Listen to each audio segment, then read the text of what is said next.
Tere päevast, lugupeetud Riigikogu ja tere kõik, kes te jälgite meid ja meie tänast infotundi ka siniste ekraanide vahendusel. Me alustame 4. juuni infotunniga ja head kolleegid, kõigepealt on mul teile palve, et teeme kohaloleku kontrolli. Kohaloleku kontroll, palun.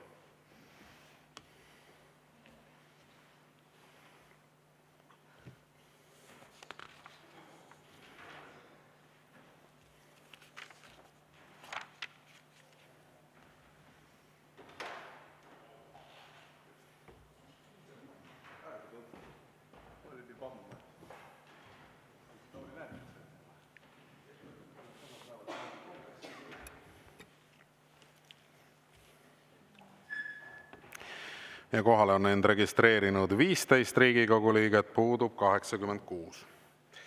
Tänases infotunnis osalevad järgmised Vabariigi Valitsuse liikmed: peaminister Kristen Michal, haridus- ja teadusminister Kristina Kallas ja kultuuriminister Heidy Purga. Tere päevast, lugupeetud valitsuse liikmed! Ning meie infotunni reeglid on ikka täpselt samasugused nagu ka varasematel kordadel. Riigikogu liige võib registreeruda ainult ühe küsimuse esitamiseks. Küsimuse esitamiseks on aega 2 minutit, vastamiseks on aega 3 minutit ja see küsiv Riigikogu liige saab siis võimaluse esitada ühe täpsustava küsimuse. Lisaks saab üks Riigikogu liige võimaluse esitada selle küsimuse raames ka lisaküsimuse. Ja kokku meil on 11 registreeritud küsimust. Neist esimene on peaminister Kristen Michalile. Küsib Riigikogu liige Aleksandr Tšaplõgin ja teemaks on usalduse kriis. Aleksandr Tšaplõgin, palun. Aitäh, lugupeetud istungi juhataja, lugupeetud peaminister. Enne küsimuse esitamist tsiteerin poliitikaanalüütik Martin Mölderit.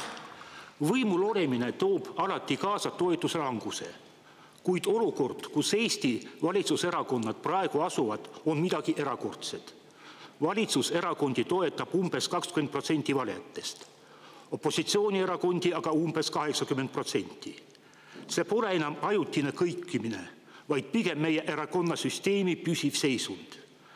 Mingis mõttes on see Eesti demokraatia lähiajaloo kõige tumedam periood. Valitsuse võimekus sellise madala toetuse juures riiki juhtida kannatab paratamatult, sest ükskõik, mida see valitsus ka ei teeks, suurele osale valijatest see tõenäoliselt ei meeldi. See mõjub hävitavalt demokraatlikule moraalile. Üllatav on, kui kõrge on Eesti avalikkuse ja valijate valulävi selles osas. Võib ette kujutada, et paljudes teistes Euroopa riikides oleks valijad sellises olukorrast ammu juba endast välja läinud. Või pigem ei näeks me seal üldse sellist olukorda, sest poliitiline kultuur sunniks valitsuse, kelle toetus on nii madal, juhtimisvastutusest loobuma. Kuid meie istume rahulikult ja ootame järgmisi valimisi ning paistab, et oleme olukorraga leppinud. Tsitaadi lõpp. Ja minu küsimus on väga lihtne. Miks te ei astu tagasi? Aitäh! Austatud Riigikogu esimees, hea küsija. Kõigepealt ilusat Eesti lipupäeva teile. Teil ilmselt ei ole teada, aga Eesti lipupäev on täna. Seda kõigepealt. Teiseks, valimiste ja riigikorraldus, riigi elu juhtimine on sätestatud kenasti põhiseadustes ja seadustes. Nende järgi see ka toimub. Kui parlamendil on kahtlusi, et valitsusel ei ole piisavat mandaati või usaldust, on sellekski mehhanismid loodud, nagu te hästi teate. Ja kui valitsus suudab oma poliitikat teostada nii, et parlamendi enamus seda toetab või vahel isegi vähemus, siis see poliitika viiakse ka ellu. No ma ütleks nii, et kui vaadata praegust olukorda, kus meil on käimas 4. aastat Venemaa agressioon Ukrainas, me peame tegema kõik selleks, et Eesti oleks kaitstud ja see valitsus on otsustanud tõsta kaitsekulutused vähemalt 5% SKP-st, mis on enneolematult kõrge tase, täpsemalt isegi prognoositud 5,4% SKP-st järgnevateks aastateks. Ma arvan, et siin te eksite või keda iganes te seal parajasti tsiteerisite, eksib temagi. Sellel on Eesti rahva toetus. Täitsa kindlalt on sellel Eesti rahva toetus. Teiseks, maksukoormuse alandamine. Praegu parlamendi menetluses on need eelnõud, mis maksukoormust alandavad. Koos sotsiaaldemokraatide lahkumisega koalitsioonist lahkub ettevõtete kasumimaks. kaob esimesest eurost tulumaks. Tulumaksuvaba miinimum järgmisest aastast tõuseb 700 euroni. Automaksus teeme leevenduse lastega peredele ja puuetega inimestele. Maksukoormus alaneb. Ma arvan, et ka sellel on Eesti rahva toetus olemas. Nii et nii me poliitikaid võime debateerida, kõik ülejäänud, kuidas riigielu korraldatakse ja otsuseid tehakse, on kenasti põhiseadustes ja seadustes kirjas. Aitäh! Suur tänu ja Aleksandr Tšaplõgin, teil on täpsustav küsimus, palun. No ja kui peaminister räägib, et maksud lähevad alla, no see on naeruväärne. Me just hiljuti mina näiteks lugesin Urmas Reinsalu artikli, kus oli juttu 26 uuest maksust. Aga mul on küsimus. Te räägite meile, et teil on mandaat riigi juhtida. Ja teil on Riigikogus palju kohti. Aga te saite ju neid pettusega. Te võitsite valimised, lubades Eesti rahvale, et te ei tõsta makse ja tagate julgeoleku. Kogu teie valitsemine oli olnud maksutõusud ja uute maksude kehtestamine. Eesti julgeolek on täna halvemas seisus viimase 30 aasta jooksul. Kuna te saate aru natuke primitiivselt, ma seletan, et ma pean meeles kogu julgeoleku, mitte ainult sõjalist, vaid ka majandusjulgeolekut, energiajulgeolekut, toidujulgeolekut ja nii edasi. Nii et minu küsimus on selline. Kas te tõesti arvate, et teil on õigus juhtida Eesti Vabariiki? Aitäh!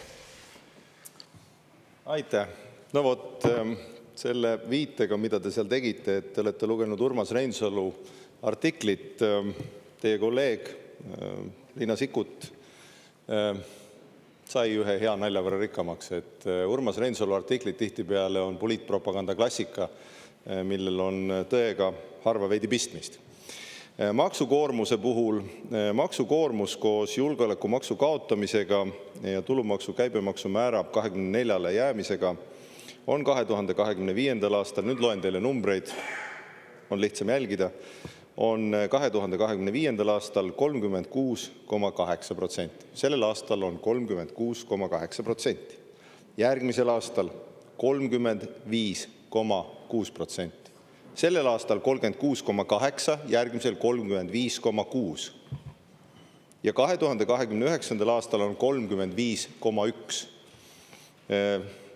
Ma arvan, et ei ole just väga keerulist matemaatikaharidust vaja selleks, et mõista, et need numbrid näitavad maksukoormuse langemist. Järgmisest aastast, võin öelda, seesama Isamaa ja Keskerakonna, ka teie partei ühine selline astmeline tulumaks, ja ma tean, et see on teile südamelähedane, kaob, ehk seesama maksuküür kaob, seesama, millega maksustatakse rohkem õpetajaid, politseinik, palju teisi, keda teie nimetate rikasteks. Ja see tähendab seda, et kui kõigil on tulumaksuvaba miinimum 700 euro juures keskmise palga saajale, tähendab see umbes 1500 eurot rohkem lisatulu aastas juurde. Maksukalkulaatorid on ka veebis kättesaadavad, igaüks saab neid ise vaadata, saate teiegi vaadata. Veebis te kindlasti olete osav surfaja. Aitäh! Suur tänu ja lisaküsimuse esitab kolleeg Anastassia Kovalenko-Kõlvart, palun. Ja, et eks väga paljud on seda maksukalkulaatorit kasutanud ja sealt on välja tulnud see, et umbes need, kes saavad palka 1300 eurot kuus, siis saavad aastas 12 eurot võitu ja näiteks parlamendiliikme saavad 15 eurot aastas võitu. Ei tundu väga õiglane, arvestades, et kõikide muude maksudega võetakse veelgi rohkem inimeste taskutest ära, eriti nendel, kellel on väiksem sissetulek. Aga tulles selle päevakorra küsimuse juurde, et president Alar Karis kohtus mõni aeg tagasi kõigi parlamendierakondade esimeestega ja ta tundis muret, et Eesti elanike kuuluvustunne meie ühiskonda on uuringute järgi langustrendis. Ja president tõi välja, et meie inimeste kuuluvustunde languse põhjustest tuleb aru saada ning otsuseid tehes peab silmas pidama Eesti ühiskonna ühtsust ning vajadust hoida inimeste kindlustunnet ka keerulisel ajal. Ja täna on kindlasti seda kindlustunnet mõjutanud kõik need otsused, mis on nüüd viimase 2 aasta jooksul vastu võetud valitsuse poolt, aga muidugi eelkõige selline sõnamurdlik käitumine. Enne valimisi lubati, et maksud ei tõuse, pärast valimisi siis hakati neid hoogsalt tõstma, tõsteti aktsiise, riigilõivusid, viidi sisse automaks, ja siis muidugi see eraldi lubadus, et käibemaksu, tulumaksu tõus 24% on ajutine, ka siin lõpuks murti sõna sest nüüd on juba öeldud välja, et see pole enam ajutine, vaid nende maksude tõus 24%-ni jääb püsima. Ja muidugi selle tulemusel inimeste usaldus valitsuse vastu, riiklike institutsioonide vastu järjest langemas. Et inimesed tunnevad, et nende hääle ja arvamusega ei arvestata, et neid ei võeta kuulda ja neid on justkui kõrvale lükatud. Ja selle tulemusel kaobki selline inimeste kuuluvustunne ühiskonda, kaob ühtsus. Aga Eesti inimeste ühtsus täna, eriti tänasel julgeolekuperioodil, on väga oluline. Kas te saaksite öelda, et millised on siis ikkagi teie sammud, et seda ühtsust jälle taastada, inimeste kindlustunnet taastada, ja kui ma võin ka küsida, et mis oli ka teie vastus presidendile, kui ta teile sarnase küsimuse esitas? Aitäh, härra peaminister, palun. Aitäh, hea küsija. Siin oli mitu küsimust, püüan jõudumööda vastata. Kõigepealt vahepeal eelmisel nädalal korra valitsuste usaldusväärsusest on Eurobaromeeter nüüd avaldanud uue uuringu ja see näitab Eesti valitsuse usaldusväärsust täpselt Euroopa 27 keskmisena. Meist paremal on suuri riike nagu Itaalia, meist paremal ehk madalama usaldusväärsusega on naabreid nagu Läti, kuni erinevate riikide, Kreekade, Prantsusmaadeni nii edasi välja, ja meist usaldusväärsemaid või meie kõrval usaldusväärsuselt kohe on näiteks Saksamaa. Nii et võin hiljem selle joonis edastada, see ei ole teab mis saladus, Eurobaromeetri uuring avaldati just aprilli alguses, nii et Eesti valitsuse usaldusväärsus on täiesti Euroopa keskmiselt tasemel. Seda esiteks. Teiseks, seesama küsimus, mille te püstitasite inimeste usaldusest riigi vastu ja kuuluvustundest. Tõepoolest, ka mina debateerisin sellest presidendiga ja see on ju Riigikantselei uuring.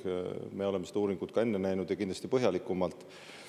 Ma arvan, ja ütleme teadus tavaliselt või teadushinnangud ütlevad, et tihtipeale selline usalduse vähenemine on tingitud majanduslikust hinnangust, ebakindlusest, poliitilisest polariseerumisest, rünnakutest, täitsa sihikindlatest, järjekindlatest rünnakutest, propagandarünnakutest riigi erinevate institutsioonide vastu, muuhulgas ka parlamendi maine halvendamisest, parlamendi sellisest tegevusest. Ma mäletan omal ajal näiteks parlamendi maine kukkus kolinal, kukkus ka valitsuse maine, isegi president sai pihta, kui üks parlamendi saadik, keda enam täna siin parlamendis ei ole, jäi mingisuguse skandaaliga vahele. Nii et see ei olnudki nii ammu. Nii et sellised sammud tegelikult mõjutavad usaldusväärsust kõikide demokraatiat vahendavate institutsioonide vastu, muuhulgas ka parteide, erakondade vastu. Nii et millega selle vastu saab, kindlasti on valitsuse roll, nagu parlamendi erakondade roll, rohkem rääkida, rohkem läbi rääkida omavahel, otsida üheskoos lahendusi, vähendada poliitilist polariseerumist, selliseid lihtsaid siltide kleepimisi ja kindlasti ka majanduse olukorraga tegelemine. Ja siin mul on küll hea öelda, et selle valitsuse südameasi on majandusele kaasaitamine, et asjad oleks nii lihtsad kui võimalikud. Ma olen kutsunud ja mul on hea meel, et Eesti riigi tippettevõtjad on tulnud Eesti riigile appi. Kui te lähete valitsus.ee leheküljele, seal on mugavuse huvides kõik sellised erinevad valitsuse majanduskabineti otsused ka koondatud. Seal on võimalik vaadata, mida me teeme selleks, et ettevõtlust oleks võimalikult lihtne toimetada. Aitäh! Suur tänu! Sellega ma lõpetan meie tänase esimese küsimuse käsitlemise. Tänane teine küsimus on samuti peaminister Kristen Michalile. Ja küsib Riigikogu liige Helmen Kütt ning teemaks on 2025. aasta lisaeelarve. Helmen Kütt, palun. Suur tänu, austatud eesistuja, lugupeetud peaminister. Sellel esmaspäeval esimesel lugemisel olnud 2025. aasta lisaeelarvet tutvustades ütles rahandusminister Jürgen Ligi, ja nüüd ma tsiteerin: see ei ole mitte tavaline asi, et me lisaeelarvet teeme, aga antud juhul on see seotud eelkõige julgeoleku olukorraga. Tsitaadi lõpp. Ja selle vastu ei ole siin saalis ilmselt mitte keegi, et riigikaitse ja julgeoleku olukorrast tulenevalt see lisaeelarve on väga vajalik. Minu küsimus puudutab aga otseselt toimetuleku piiri ja selle tõstmise hädavajadust. Ma ütleks lausa karjuvat hädavajadust. Sotsiaaldemokraatide jaoks on toimetulek julgeolek ja inimeste toimetulek tagab ka selle, et inimestel oleks lisaks kaitsetahtele ka kaitsevõime. Nüüd ei ole mitte ebatavaline see, et toimetulekupiiri tõstetakse lisaeelarvega, näiteks 2022. aastal see toimus ja toimetulekupiiri tõstmine 1. juunist sai teoks just sama lisaeelarve menetlemisega. Tollal tõsteti seda siis 50 euro võrra ja see tõsteti 200 euroni, milleni on ta täna seisnud, aga me teame kõik, et pea viiendiku võrra on kallinenud hinnad. Ja tegelikult toimetulekupiiri tõstmine oleks erakordselt ajakohane tegevus. Seda tõdes ka Jürgen Ligi, et see on vajalik, aga seda võidakse teha järgmise aasta eelarvega, kui selleks rahalisi vahendeid napib hetkel. Ma küsingi teie arvamust, sest suheldes erinevate inimeste peredega me näeme, et see toimetulek muutub järjest raskemaks ja ma olen aru saanud, et ka Reformierakonna jaoks on selline vajaduspõhiste toetuste võimaldamine ikkagi just nimelt kõige nõrgematele ja seda toetust vajavatele inimestele ka maailmavaateliselt vastuvõetav. Et ma küsingi teie arvamust, et miks ei oleks võinud seda teha nüüd selle lisaeelarvega ja kas seda plaanitakse teha? Aitäh. Meie vastava muudatusettepaneku teeme. Aitäh. Ma täitsa mõistan seda toimetuleku toetuse kaasajastamise soovi. Et selles ma olen ilmselt nii teiega päri, kui teiega oli päri Jürgen Ligi, nii et me oleme kõik siin omavahel koos Jürgen Ligiga üksteisega pärid. Et ilmselt toimetuleku toetust tuleb suurendada. Selles lisaeelarves ei ole teda sellepärast, et see tõepoolest on riigieelarve nii-öelda RES-i põhiarutelu teema. See lisaeelarve on seotud tõepoolest julgeolekuga, nagu te mainisite, et mõned näited siin on, kuidas Rahvusringhäälingul on vaja väljastusseadmeid, generaatoreid, raadiokriisi lahendust, küberturvalisust, Meedialiidule näiteks erinevate narratiividega võitlemiseks või vastuluure tugevdamine või näiteks idapiiri tehnika varjumise korraldamine või siis PPA-le uued tugirelvad või Pärnu haigla toimepidevus või hapnikugeneraatorid kiirabile. Et need on kõik pigem sellised soetused või tegevused, mis puudutavad julgeolekuvajadusi selle eelarve tsükli, selle eelarve raames. Aga üldjoontes jah, ma olen ise samal arvamusel nagu teiegi, et toimetuleku toetuse kaasajastamine tuleb läbi arutada ja kui juba Jürgen Ligi, maailma mitte kõige lahkem rahandusminister, ütles, et ta seda mõistab ja tuleb eelarveprotsessist debatiks, siis mina olen samal arvamusel, et me kindlasti peame seda kaaluma. Aga selles lisaeelarves jah, kuna ta ei ole otse riigikaitse teema, siis selles lisaeelarves on riigikaitse teemad. Aitäh. Suur tänu. Helmen Kütt, teil on täpsustav küsimus, palun. Ja suur aitäh. Lubage mulle teist meelt olla, peaminister, selle arvamusega. Mulle tundub, et see on väga kriitiline ja me oleme eelnevalt lisaeelarvega tõstnud toimetuleku piiri, sellepärast et me võime jääda lihtsalt hiljaks ja suur hulk inimesi satub vaesuslõksu ja hätta. Minu teine küsimus puudutab aga ilmselt teile juba tuttavat teemat, see on infotehnoloogilise süsteemi SKAIS parandamiseks vaja minevaid 25–30 miljonit. Et ma oleks vähemalt lootnud, et selles lisaeelarves oleks need vahendid olnud lihtsalt selle tõttu, et kui see süsteem peaks üles ütlema, alt vedama, siis 800 000 kannete saajat jääksid sellest ilma ja see on kindlasti nii turvalisuse kui julgeoleku risk. Aga seda ma sealt ei leidnud. Järsku ma ei oskanud seda otsida, järsku te oskate öelda, millal võiks need vahendid tulla sellesse süsteemi, sest ega see, et kui me ütleme, et Sotsiaalkindlustusamet on midagi vähe teinud või valesti teinud, seda süsteemi ei paranda õhust ja armastusest, selleks on ikka raha ka vaja. Aitäh. Ja ma arvan, et teil on väga õigus, et sellised süsteemi õhust ja armastusest ei pea ja on raha vaja. Teie eesistuv Riina Sikkut võib teile pikemalt kirjeldada, et õhust ja armastusest selliseid süsteemi kindlasti korda ei tee, ta on seal majapidamises kaua olnud. Mina meenutan, et olin vist majandus- ja taristuminister, kui üsna tavatult tegelikult Taavi Kotka oli tollal selline riigi peainformaatika vedaja, asekantsler, kirjutasime kirja tollastele sotsiaalministritele ja terviseministritele, mis iganes nende ametinimetused tollal olid, ja ütlesime, et selle SKAIS 2 projekti haldamine peab olema oluliselt paremini tehtud, kui ta meie hinnangul oli tehtud. Ja sellest hoolimata kui jah, kas need ministrid olid vist Rannar Vassiljev, hiljem Jevgeni Ossinovski ja äkki Margus Tsahkna ütlesid, et küllap need majad saavad hakkama ja Marika Priske, kes oli tollal vist kantsler, ütlesid, et nad saavad sellega suurepäraselt hakkama. Nagu aeg näitas, selle SKAIS2-ga muidugi väga suurepäraselt hakkama ei saadud, osutus see keeruliseks, selle töö tegija vist vahepeal vahetus ja seal oli erinev nüansse, ega ma detaile enam peast ei mäleta, ma loodan, ma kellelegi ülekohut ei tee. Aga see selleks, et sellised süsteemid loomulikult vajavad rahalist investeeringut, ilma selleta ei ole võimalik.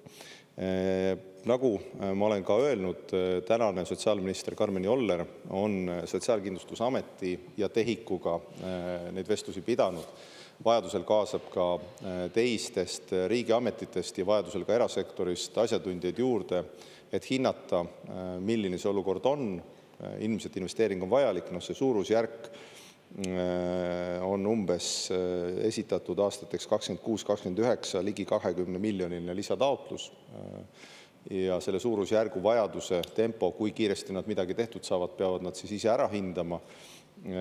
Tean, et sotsiaalminister on Sotsiaalkindlustusametilt ja TEHIK-ult palunud ka varuplaani juhuks, kui midagi peaks selles süsteemis järgi andma, midagi peaks töötama mitte nii, nagu ta peaks töötama, siis peab olema ka varuplaan olemas. Ja Sotsiaalkindlustusamet on talle kinnitanud, et on olemas nii toimimis- kui kriisiplaan selle töökindluse tagamiseks, aga kindlasti Sotsiaalministeeriumisse käiakse üle, sest tegemist on olulise infosüsteemiga Eestis.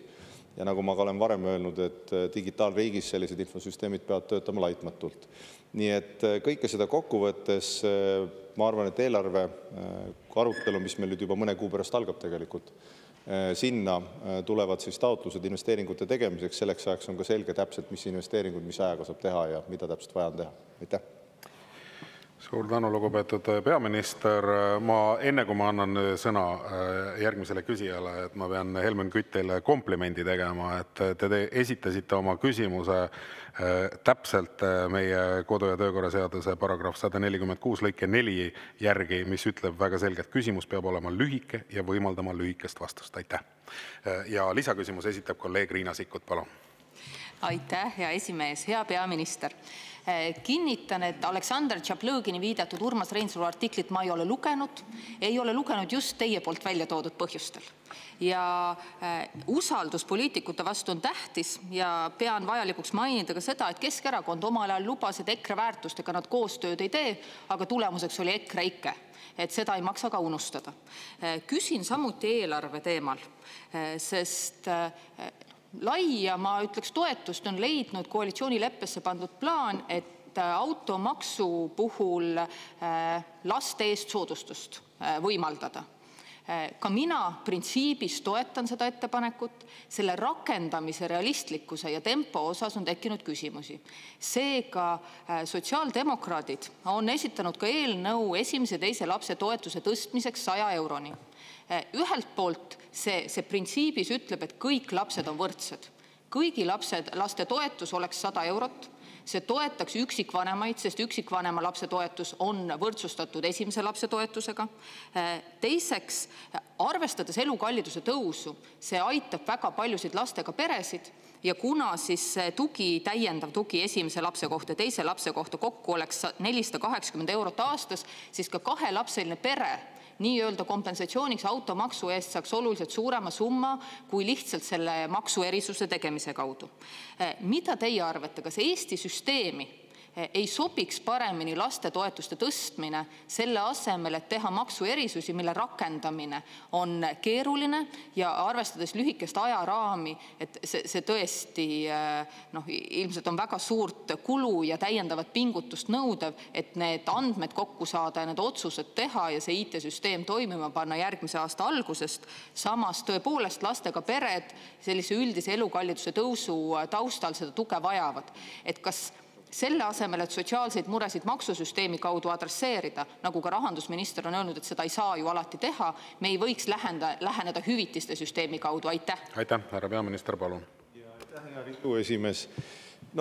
Hästi lihtne vastus võib-olla oleks see, et meil ei ole väga otstarbekas koguda sellelt samat lastega peredelt seda automaksu kokku, et see jagada toetustel on laiali. Ma arvan, me oleme just üksteisega nõus. See oleks tõepoolest perpetuum mobile leiutamine, et korjame raha maksudena kokku ja siis jagame nende samad toetustena tagasi. ehkki üldiselt riik jälle samast teisest küljest ka nii funktsioneerib, ei saa seda salata. Selle meetme mõte on lastega perede puhul ikkagi maksukoormusega vähendamine, et võtate või kui sa võtad lastega perede kogemus, siis tegelikult laste juurde tulles, eriti kui sul on alaealised lapsed, su liikumisvajadus, transpordivajadus, eriti kui sa parajasti ei ole just suuremas linnas ja kesklinnas ei ela, paratamatult suureneb. Tean oma kogemusest 3 lapsega asju autos on palju keerulisem paigutada tihtipeale, kui võib-olla see enne lapsi oli. Nii et see pilt on veidi teistsugune ja kui vaadata seda üldist laste toetuste debatti, siis seda arutelu selle kohta on ka Sotsiaalministeeriumis analüüs tegemisel. Ma saan aru, et sügisel me seda saame siin parlamendi ees igal pool debateerida. Eesti on ikkagi laste toetuste vaatest ikkagi Euroopa tipus. Ma arvan, et seda sama olete te ka ise siin samast puldis olles tegelikult kirjeldanud või sina oled kirjeldanud. Sotsiaalministeeriumi eelarvest circa umbes miljardiga toetame lapsi ja peresid ja see on umbes 2,2% Eesti SKP-st. Sellist mahtu on küll ette näidata väga vähestel Euroopa riikidel üldse. Nii et see, mis puudutab ikkagi automaksu soodustust ehk 100 eurot igaalaalise lapse pealt, mis peaks sellel aastal rakenduma, on ikkagi leevendus ja vähendus selles maksukoormuses, mis puudutab lastega peresid. Ja rakendamise osas ma olen nõus, paljusid poliitilisi otsuseid võib esimene aasta olla keerulisem rakendada, järgnevatel aastatel lihtsam, aga ma loodan, et see sellisena jääb ja see printsiip vähemalt nii kaua, kui see valitsus püsib ja mina peaminister olen, kindlasti jääb. Teiseks me teeme automaksus ümber ka M ja N busside sellist maksumäära madalamaks viime. See aitab ka kindlasti neid, kellel see maksumäär on olnud tajutavalt kõrgem ja ebaõiglasem.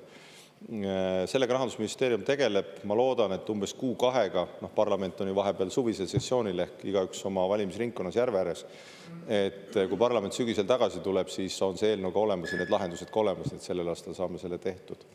Hinnanguline maht sellel on ligikaudu 25-30 miljonit, nii et aastamaksust umbes kolmandik tegelikult läheb siis lastega peredele ja puuetega inimeste soodustuseks sellest. See on ligikaudne hinnang sellele umbes täna. Ja see valik on mõnevõrra loogilisem, kui korjata see raha maksuna kokku ja siis jagada toetusena tagasi. Aitäh! Suur tänu, sellega lõpetame tänase teise küsimuse käsitlemise. Liigume edasi. Tänane 3. küsimus. Samuti peaminister Kristen Michalile. Küsib Riigikogu liige Helle-Moonika Helme ja teemaks on olukord riigis. Helle-Moonika Helme, palun. Ja aitäh ja eesistuja ja peaminister, et olukord riigis on väga hull. Et Eestis möllab pidurdamatu hinnatõus ja aastas on hinnad tõusnud 4,6% ja hinnad rallivad inimeste ostujõul eest ära ja me oleme seda teile siin korduvalt ja korduvalt rääkinud, aga teie kordate ikka oma seda mantrat, et inimestele jääb rohkem raha kätte. 26 maksu olete tõstnud, juba ette tõstnud ja on olnud eeldus, et selle järgmise aasta jooksul aktsiiside, lõivude, trahvide tõus saab olema enneolematul määral ja me oleme teile kogu aeg öelnud, et see ei jäta inimestele rohkem raha kätte, aga teie kasutate poliitilises retoorikas neid poolikuid tõdesid ja ei räägi kaotajatest ja nende tõusvate maksude varjatud mõjust.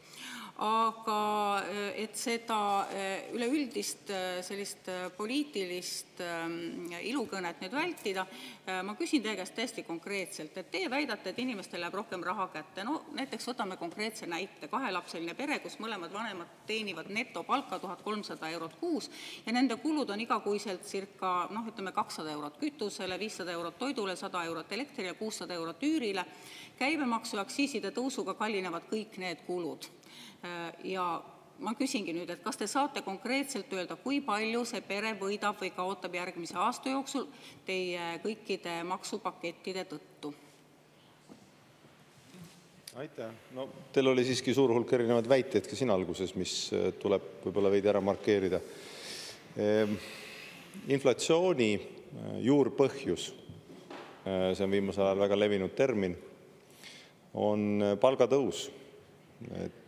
Palgatõus, mis läheb üle teenustesse, põhjustab ka päris palju seda sama hinnatõusu.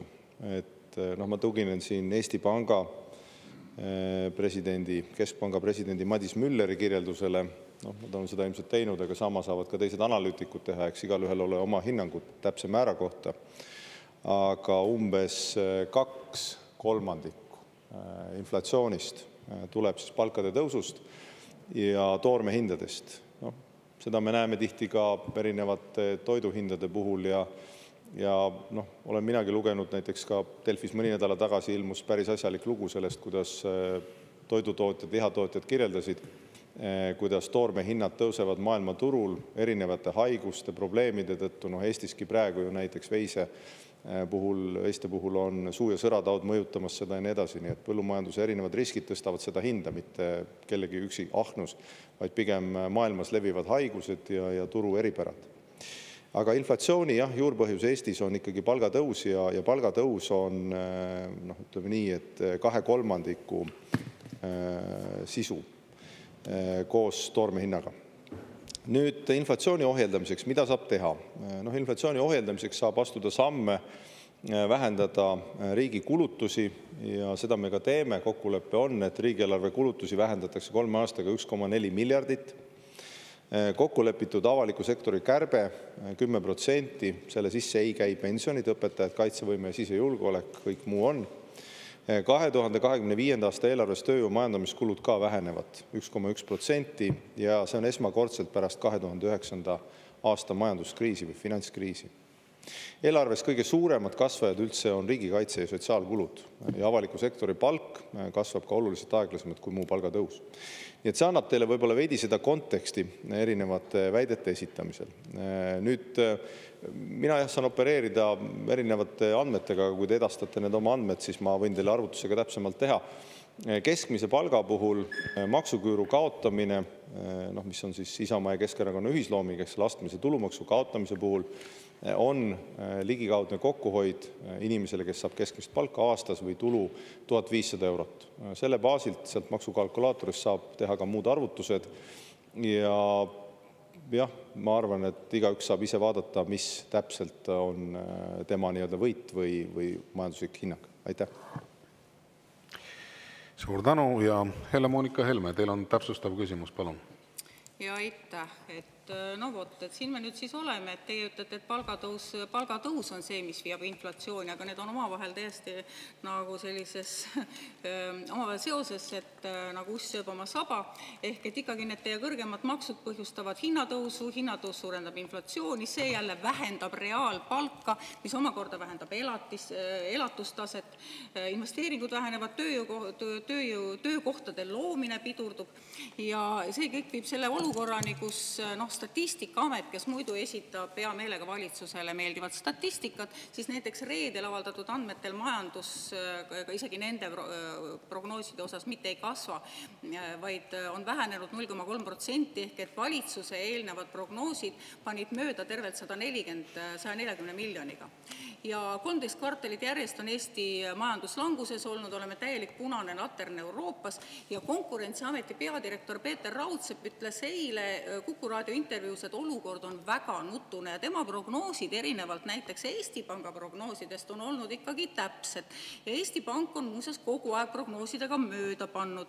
Ja kui te riigijuhina eelistate ise elada nendes ilusates valedes ja arvate, et riigi kodanikele valedega pilti ilustades teete head, siis tegelikult see ei ole küll asi, mis oleks riigi peaministrile kohane. Et kui te teete seda teadmatusest, on asjad halvasti ja kui te teete seda meelega, siis on tegelikult probleem veelgi suurem. Et äkki lõpetaks selle pooltõdede valede esitamise ära ja teeks ise endale reaalsuskontrolli ja hakkaks rääkima ka asjadest nii, nagu nad on. Aitäh. Teil on palju poliitilist laetud juttu siin selles, et kõigepealt süüdistate Statistikaametit, et ta esitab valitsusele meelepärast statistikat ja siis ütlete, et ta esitas valitsusele mitte meelepärast statistikat. Et isegi lihtloogika vead on juba päris koledad selles tekstis. Ütleks niimoodi, et Statistikaameti statistika on ikkagi Eestis sõltumatu, meeldivad meile numbrid või mitte. Vaielda võib metoodika üle. Mina ütleks ka, et tõepoolest statistikas on osutatud varem päris mitmele metoodika veale. Ma ei räägi praegusest numbrist, vaid varem sellest Eesti Pangast. Näiteks Kaspar Oja on küsinud, et mille alusel käib teatud liikide kulude arvestamine, kas see on korrektne. Ma ei tea, kas Statistikaamet on seda oma arvestustes arvele võtnud. Ma võin ju öelda, et näiteks, kui see nüüd tänaseks muutunud ei ole, aga apelsinimahla kallinedes arvutatakse teatud hulgal mahlal kohe hinnad ümber. Et öeldakse, et see on väga tähtis indikaator, kas inimesed joovad nii palju apelsinimahla, kas see on ainukene, kas selline aga ostavad, keegi ei tea. Samamoodi loeme me, et tohutu hinnatõus on toimunud tervishoiusektoris ja mis vahepeal toimunud on tõusnud eriarstiabi visiiditasu 5-lt 20-le. Nii et statistika on tõepoolest selline, kuidas öelda, üldine. Ja nüüd see mudel, millele te viitate, see hinnang, et majandus kasvab 1,2%, eelmise aasta lõpus ta kasvas, nüüd on see ümber arvutatud nulli, -0,3 on selles samas statistikas. See on Statistikaameti enda hinnangu ümbervaatamine Statistikaameti enda poolt, mitte kellegi teise hinnangu ümbervaatamine kellegi teise poolt.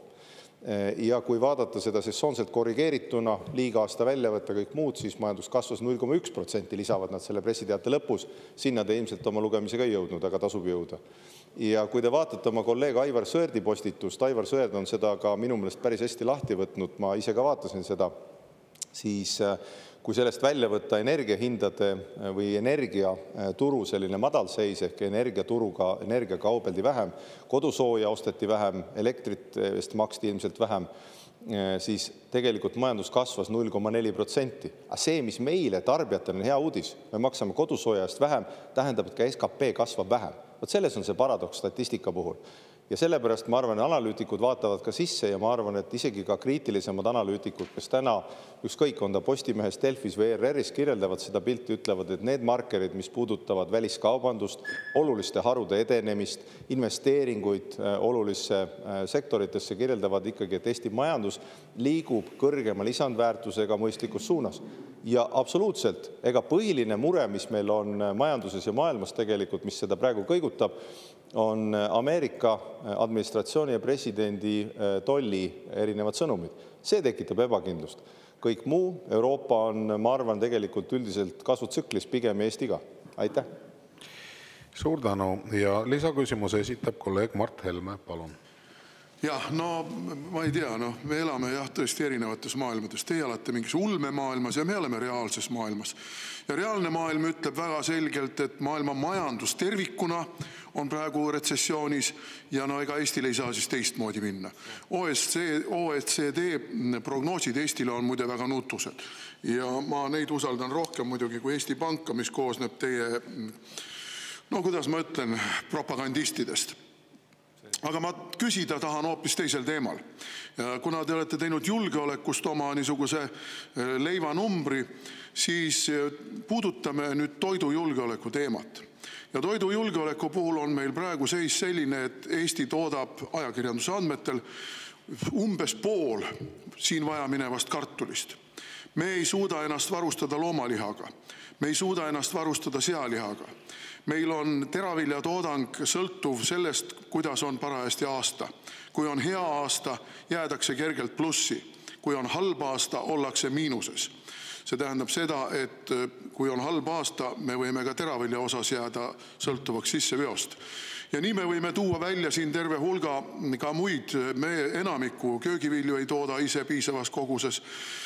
Ja kui me nüüd paneme ennast sellesse praegusesse julgeoleku olukorda, kus ei ole välistatud sellised olukorrad, kus me oleme blokaadis, ükskõik mis põhjusel, on see sõda, on see mingisugune majanduse kokkuvarisemine, on see võib-olla finantsturgude kokkuvarisemine, siin väga palju erinevaid variante on, kõik ei pruugi olla sellised, et kohe pommid kukuvad, julgeolek on ta nii või teisiti, siis vaatamata sellele, et meil on olemas niisugune asi nagu varude agentuur, mille käivitasin muide mina siseministrina, ja meil tekib olukord, kus me toidujulgeoleku osas oleme väga haavatavas olukorras. Ja minu küsimus on nüüd, kas valitsuses on kaalutud selles olukorras ka seda, et peatada või olla valmis peatada teatud tingimustes elanikkonna toiduainetega varustamiseks ka teatud europiirangute ja muude bürokraatlike piirangute rakendamine, et ka väike tootmine saaks leevendada seda toidukriisi, mis võib meid tabada. Aitäh. Aitäh, härra peaminister, palun. Aitäh. Jah, ma arvan, neid faktiväiteid te peate veidi kontrollima, et piim ja teravilla on ikkagi numbrites netoekspordis meil, et mitte vastupidi. Aga üldjoontes sellega, et toiduga varustatus peab olema stabiilne, olen ma ju päri, et riigis me oleme astunud samme ja astume veel, et kui numbrites vaadata, siis Eestis on toidu lõpptarbijani jõudmiseks kaardistatud juba 46 kriisipoodi, mis varustatakse generaatoritega ja 2026. aasta lõpuks peab olema sellise varustusega 110 erinevat kriisipoodi, nii et kriisivalmiduse tõstmine käib, sellega tööd tehakse, nagu numbritest kuulsite, päris ulatuslikult. Seda esiteks. Teiseks, põllumajanduses, mille te osutate, et asju lihtsamalt saaks teha, selleks ei ole isegi vaja kriisi ette manada, et nagu ma ka varasemalt teie kolleegidele siin vastates kirjeldasin, peaministri juures on majanduskasvu ja efektiivsuse nõukoda, valitsus.ee leheküljed saab vaadata, seal on erinevaid nõudeid, mida me kaotame. Seal on ka põllumajandusettevõtjate esindaja. Olen viimasel ajal mööda Eestit sõites käinud päris hulgas Eesti põllumajandusettevõtetes ja palunud ka neil ettevõtteid anda või ettevõtetele ja ettevõtete inimestele anda ettepanekuid, mida me saame teha lihtsamaks, millist bürokraatiat kaotada, et Eestis oleks lihtsam põllumajandusega tegeleda. Ja mul on hea meel, et neid ettepanekuid nad edastavad, ettevõtjatega me oleme kenasti samal lehel, mida kiiremini me erinevad muudatusi saame teha selleks, et Eestis oleks lihtsam ettevõtlusega, ka põllumajandusega tegeleda, seda kiiremini me teeme, nii et see valitsus, mul on baas võrrelda ikka päris mitmega, on teinud, ma arvan, selle mõne kuuga rohkem kui mõned valitsused mitme aastaga, nii et ma arvan, et me oleme kenasti õigel teel. Kui teil on konkreetsed ettepanekuid, on needki oodatud. Aitäh! Suur tänu. Sellega lõpetame tänase 3. küsimuse käsitlemise. Liigume edasi. Tänane 4. küsimus on haridus- ja teadusminister Kristina Kallasele. Küsib Riigikogu liige Tõnis Lukas ja teemaks on eesti keele roll avalikus ruumis. Tõnis Lukas, palun. Aitäh, austatud juhataja, lugupeetud minister. Ilusat Eesti lipupäeva kõigepealt sissejuhatuseks. Aga selle lipu all meil avalikus ruumis eesti keele mõju ja roll tegelikult vähenevad kogu aeg. Teenindussektoris eriti, aga ametlik statistika eelmisest aastast ütleb, et meil on tööturul 80 000 inimest või oli siis tööturul 80 000 inimest, kes eesti keelt ei valda vajalikul tasemel või üldse mitte ja nendest 20 000 sellistel ametikohtadel, kus on keelenõuded riiklikult kehtestatud, aga ikkagi ei täideta neid. Eriti kriitiline on olukord taksonduses, platvormitöötajate puhul, toitlustuskohtades, teeninduses üldisemalt. Isamaa on esitanud korduvalt vajalikud muudatusettepanekud, et kaasajaga siis sammu pidada ja keelenõuded reaalselt kehtestada, aga valitsuskoalitsioon on need maha hääletanud. On kogu aeg lubanud juba siin paar aastat järjest, et kohe tuleb oma eelnõu, valitsus esitab selle. 15. mail te siit Riigikogust mulle vastates ütlesite, et loodate, et ülejärgmisel nädalal, see oli nüüd eelmisel nädalal juba, on see kindlasti Riigikogus, see keeleseaduse eelnõu. Ei ole seda.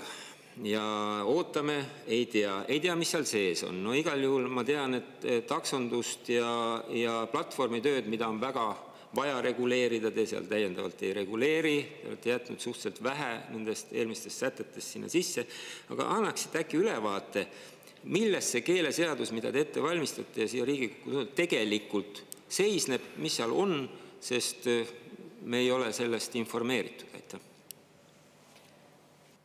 Aitäh. Annan hea meelega ülevaate. Keeleseadus on viimasel kooskõlastusringil Justiitsministeeriumis. Selles mõttes, et ta on kooskõlastusringi läbinud, ta on valmis tehtud ja nüüd see viimane Justiitsministeeriumi kooskõlastus on see, mis seisab tal veel ees. Või õigemini ta on seal, enne kui ta jõuab valitsusele ja valitsusest siia teie juurde. Olulisemad punktid. Kõigepealt eesti keele oskuse nõue kehtestatakse lisaks vallavalitsuse ja linnavalitsuse liikmetele ka volikogu komisjonide töökeelena, ehk siis sellena, et kõik volikogudes toimiv töö peab toimima eesti keeles, ehk siis, et sa ei saa toimida üheski teises keeles. Teiseks suurendatakse sunnirahasid ja trahvirahasid sel juhul, kui töötaja ei valda eesti keelt seaduses nõutud tasemel. Kolmandaks, keeleseaduses keelatakse ära täiskasvanute filmide dubleerimine võõrkeelde. Ehk siis valdavalt see puudutab venekeelsete dublaažide näitamist kinodes, et võõrkeelne film peab olema originaalkeeles, täiskasvanute film, all on eestikeelsed subtiitrid. Pikem vaidlus oli keeleseaduses, miks see keeleseadus ka nii kaua viibis, oli Lõuna-Eesti keelte staatuse sätestamine. Seal oli vaidlus põhiseaduse kooskõlast põhiseadusega ja rahvusvahelise õigusega. Tänaseks on see Lõuna-Eesti keelte staatuse sätestamine kokku lepitud järgnevalt, et see sätestatakse põhikooli ja gümnaasiumi seaduses kui olulise hariduskeelena, mille tõttu on siis tänu millele siis loodetavasti on ka Lõuna-Eesti keelte rääkijatel võimalik nõuda ja eeldada selle keele kasutamist haridussüsteemis.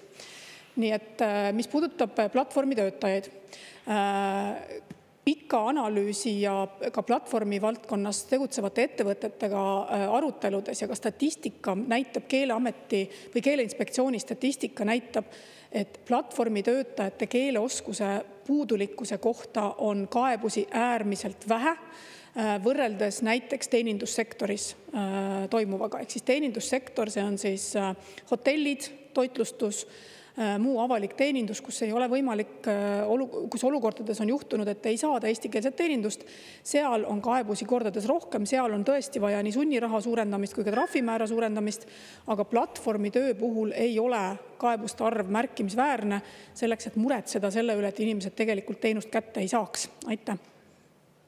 Suur tänu. Ja Tõnis Lukas, teil on täpsustav küsimus, palun. Aitäh! Nüüd see, kui palju on kaebusi, see on üks pool sellest asjast. Ja loomulikult eestlased saavad ka teiste keeltega hakkama, aga omal maal me ei ole tegelikult kohustatud vaatama asju niipidi, kui teised rahvad seda ei tee.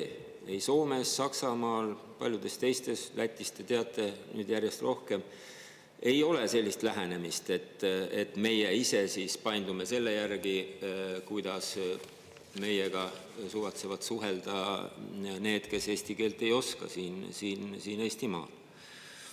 Ja selle tõttu, kui vaadata riiklikust aspektist teenindussfääris, ma väidan, et asi on hullemaks läinud, taksondus on täpselt samamoodi, taksondus on tegelikult puudulikult reguleeritud, see on pikk jutt, see lahustati siin 2016. aastal ära, need nõuded, aga te teate, et taksoteenust eesti keelest saada on Tallinnas näiteks väga raske.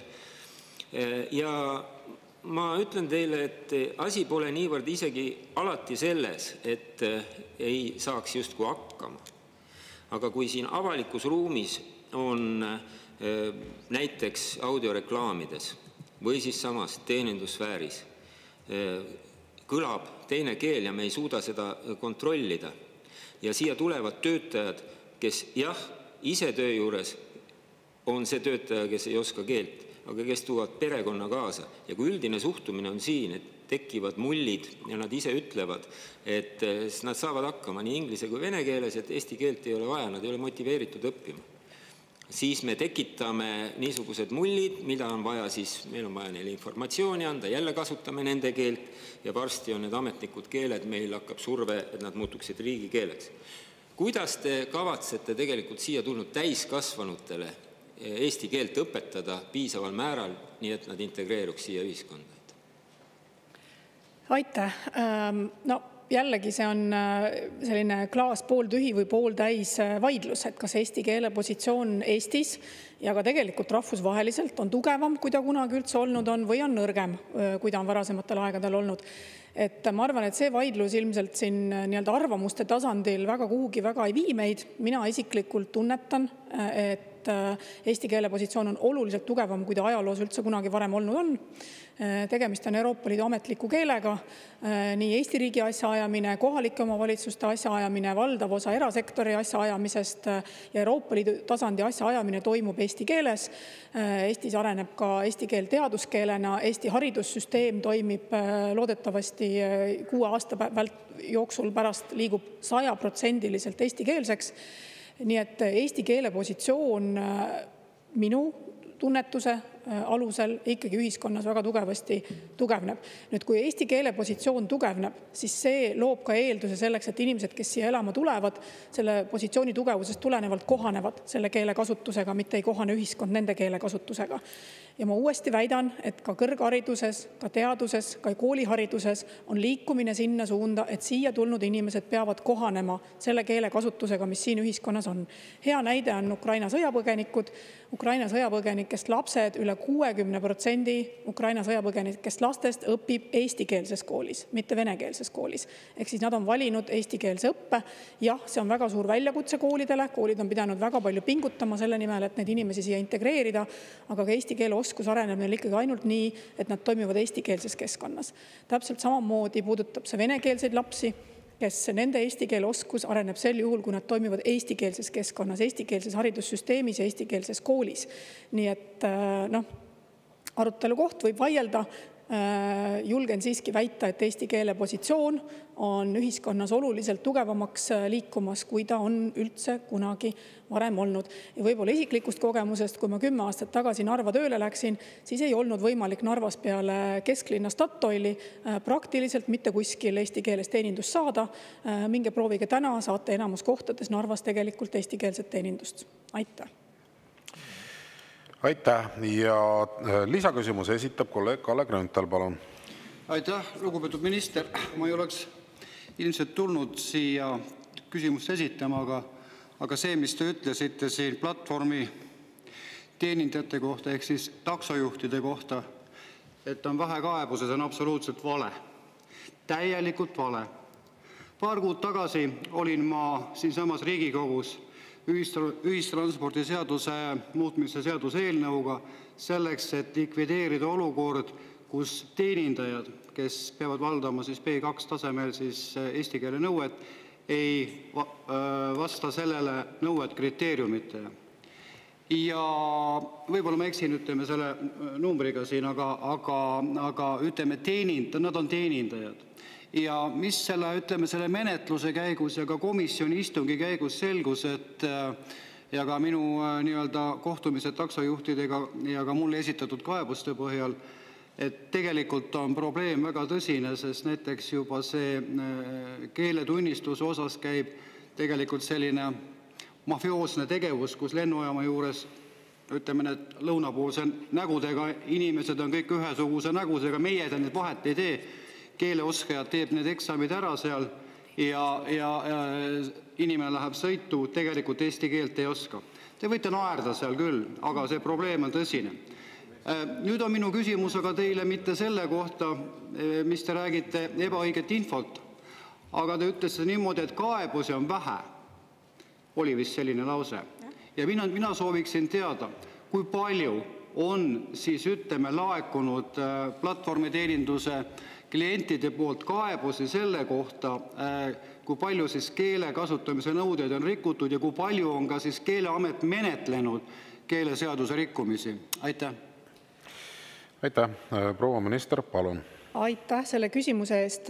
Ma siiski ei saa teile täna neid numbreid öelda, sellepärast, et ma ei ole kui te oleksite küsinud täpse küsimusega kirjalikult, ma saan need numbrid teile Keeleametist täna üle küsida, aga need numbrid tuleb lihtsalt Keeleametist järgi küsida. Keeleseaduse ettevalmistamisel need protsendid olid ülimadalad, need olid seal kõvasti alla 5% oli kõikidest kaebustest seotud platvormi töötajatega. Enamus keeleseaduse rikkumise kaebustest, kus inimene ei saanud eestikeelset teenindust, ei olnud seotud platvormitööga, olid seotud valdavalt teenindussektoriga,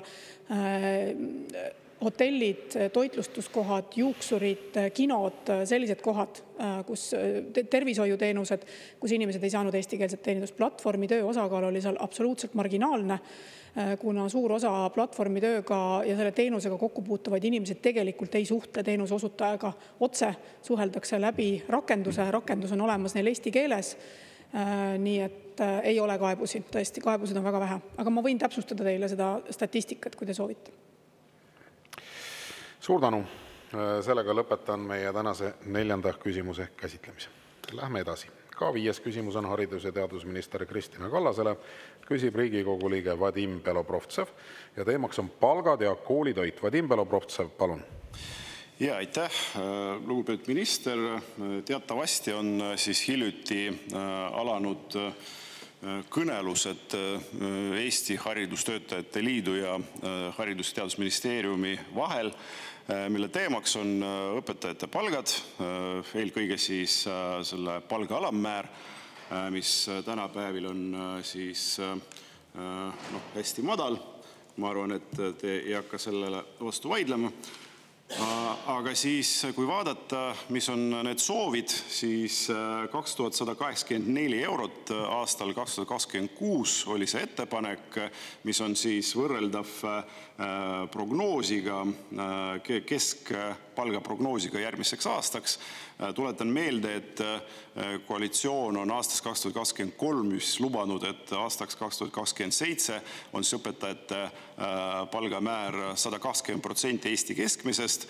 No järgmisel aastal 2026 oleks siis see 100%, mitte 120 isegi, aga siis te ütlesite, et see ei ole realistlik, kuna see on kasv 20%. Siis minu küsimus ongi see, mis on realistlik, kui me vaatame, mis viimastel aastatel on juhtunud enne seda, kui teist sai siis haridusminister, 2023 tõsteti siis alammäär 24% võrra, siis teie saite ministriks, tõsteti 3% võrra ja siis lisati veel 17 eurot bruto pärast õpetajate streiki, ehk siis kokku 4%, 2025 0%, 2026 küsimärk.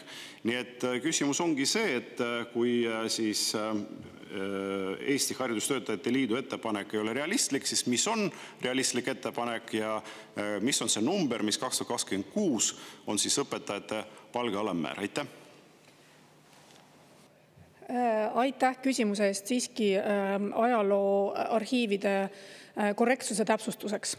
Õpetajate palgatoetus ei koosne ainult alammäärast. Te teate seda ka väga hästi, õpetajate palgatoetus koosneb alammäärast ja sinna juurde makstavast diferentseerimisfondist. Ehk siis, kui me räägime 120%-lisest õpetajate palgatoetusest, siis see on alammäär pluss diferentseerimisfond. Kui me tõstame diferentseerimisfondi, siis ka siis liigutakse 120% suunas. Ehk siis, et 120% suunas liikumine ei eelda alammäära tõstmist 100% peale riigi keskmisest, sest me oleme otsustanud suurendada ka diferentseerimisfondi kuni 24%-ni. Ehk siis, kui diferentseerimisfond tõuseb 24%-ni, siis alammäär 100% ei ole realistlik, sellepärast, et sel juhul oleks õpetajate keskmine palk 124% Eesti keskmisest. Et lihtsalt korrektsuse huvides, et me räägime siin ikkagi tervikpildist, mitte ainult alammäärast. Miks me oleme valmis suurendama diferentseerimisfondi, mis ka haridusleppes sai kokku lepitud, on see, et õpetajate tööülesanded on väga diferentseerunud täna ja selle just nimelt see diferentseerimisfond on see, mis võimaldab koolipidajal diferentseerida õpetajate palkasid lähtuvalt tööülesannetest ja kuna rakendub ka karjäärimudel 1. jaanuarist 2026, siis need diferentseerimisfondi vahendid on ka need, mis siis karjäärimudeli rakendamiseks on kokku lepitud, et 28. aastaks tõuseb diferentseerimisfond 24%-ni ja see on kokku lepitud ka tegelikult koalitsioonilepingus. Nüüd õpetajate alammäära tõusust. Tõepoolest, õpetajate ametiühingu ettepanek on tõsta õpetajate alammäär juba järgmisel aastal samale tasemele riigi keskmisega. See on väga suur tõus. See riigieelarveliselt tähendaks üle 100 miljoni järgmisel aastal riigieelarvest. Tõenäosus, et ta oleks 20% palgatõus, me teame, et majanduskasv meil nii kiire ei tule. Kui kiire ta tuleb, me täna veel ei tea, ootame suvist prognoosi, mille tõttu ma olen ka õpetajate ametiühingutele öelnud, et väga palju sõltub õpetajate palga alammäära kokkuleppes, sõltub sellest, milline on meie suvine majandusprognoos. Nagu teada, OECD täna juba tõmbas alla Eesti majandusprognoosi ja üldist maailma majandusprognoosi tervikuna. Nii et ega see väljavaade väga roosiline ei ole, aga see kokkulepe, et õpetajate palga alammäär tõusma peab, see kokkulepe on olemas. Küsimus on selles ulatuses, milles me suudame seda koos majanduskasvuga tõsta. Aitäh. Suur tänu ja Vadim Belobrovtsev, teil on täpsustav küsimus, palun. Ja tahaks loomulikult natuke konkreetsemat vastust, et tõuseb, aga kui palju keegi ei oska öelda praegu, et kas või orienteeruvalt. Ja siis õigluse mõttes on ka nagu diferentseerimisfond ja palga alammäär on ikka kaks väga erinevad asja, et palga alammäär tähendab seda, et see jõuab iga õpetajani põhimõtteliselt, aga diferentseerimisfond, nagu te ise ütlesite, annab lihtsalt koolipidajatele võimaluse siis maksta kellelegi rohkem, aga ei tähenda seda, et maksta igaühele mingid summad, et selles mõttes kui tõuseb palga alammäär, siis tähendab seda, et tõuseb igal õpetajal seesama baasosa nii-öelda, aga diferentseerimisfondi puhul tähendab seda, et väga paljud õpetajad ei saa sellest mitte midagi. Aga see selleks. Minu teine küsimus on siis kooli toitlustamise kohta. Me teame, et aastast 2018 pole riik oma osalust siis kooli toitlustamise katmisel suurendanud 1 sendi võrra. Et see on jätkuvalt 1 euro päevas ühe õpilase kohta. Ja vaatamata sellele, et juba selle Riigikogu koosseisu ajal esitasime juba 2 korda ettepaneku tõsta see 2 euroni. Ma arvan, et nüüd isegi 2 eurot on vähe, sellepärast inflatsioon vahepeal on olnud meeletu ja me teame, et 2 viimase aasta jooksul näiteks toidukaupade hinnad kerkisid keskmisel 40% võrra. Et vaatamata sellele koalitsioon ikka hääletas kõik meie ettepanekud siis maha ja näiteks lähiajal jõuab siia juba 3. korda vastav seaduseelnõu, äkki see kord õnnestub, aga ma ei ole väga optimistlik. Minu küsimus ongi see, kas te arvate, et sellest 1 eurost piisab täna, et põhimõtteliselt maksabki koolilõuna 1 euro ja kui teie arvates see nii ei ole, siis jällegi küsimus 2026, kas see tõuseb või mitte? Aitäh. Aitäh selle küsimuse eest. Nüüd jällegi ajalooarhiivide huvides püüame kuidagi ühtemoodi aru saada sellest, mis on riigi roll koolitoidu tasustamisel. Et kui te ütlete, et kas koolilõuna maksab 1 euro, ei maksa koolilõuna 1 eurot. See 1 euro ei ole mitte koolilõuna kulude katmine, vaid see 1 euro on omavalitsuste toetamine koolilõuna kulude katmises. Ehk siis, et koolilõuna kulud, nii nagu ka paljud teised koolipidamise kulud, on koolipidaja kanda. Ja valitsus või nagu riik on omalt poolt võtnud siis ülesandeks toetada teatud hulgal, teatud määral koolilõuna kulude katmist. On täiesti fakt tõesti see, et koolilõuna kulud on tõusnud.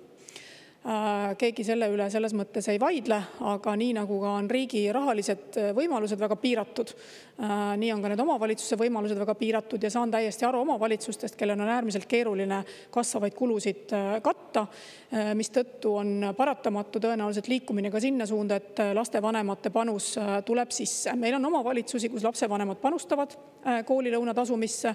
Meil on omavalitsusi, kus nad ei panusta. Riik on ka läinud oma koolides, riigikoolides nõudma lapsevanematelt panust, et koolilõuna ei ole lastele enam täienisti tasuta, puhtalt selle tõttu, et kasvavate kuludega me ei suuda katta ühisest kukrust tegelikult reaalseid koolilõuna kulusid.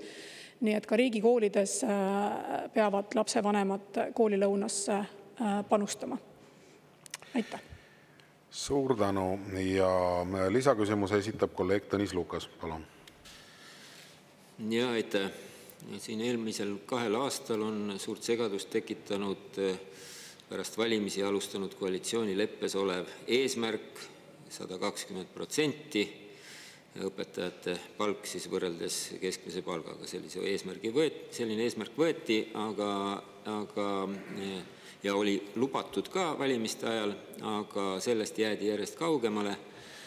Ja tegelikult ei kavatsetud või proovitudki seda lubadust tegelikult täita. Nüüd selles uues leppes ei ole seda eesmärki ja ei ole ka kirjas eesmärki, et õpetajate palk võiks liikuda näiteks inflatsiooni kõveraga koos. Mind huvitabki, et kuidas teil strateegiline vaade on, sest kui seda ei ole, siis on lihtsalt oht, et praegu õpetajate reaalpalga vähenedes me kukume tegelikult läbi põranda, me ei liigu enam üldse varsti enam keskmise palgaga koos, vaid hakkame sealt oluliselt maha jääma. Diferentseerimisfondi kasutamine on tõepoolest planeeritud lisaks muudele kuludele ka ju vanemõpetajate, meisterõpetajate selleks palgatõusuks, mis on seotud karjäärimudeliga.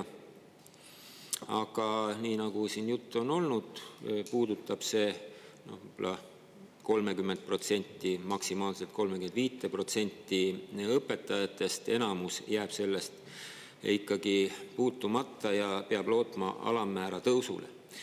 Minu küsimus on, et te olete ju ametlikult Rahandusministeeriumile esitanud haridusministeeriumi poolt taotluse järgmise aasta eelarve jaoks. Mis numbri te palgatõusu ja alammäära tõusu taotlusena sinna sisse kirjutasite ametlikult ministeeriumi poolt? Aitäh.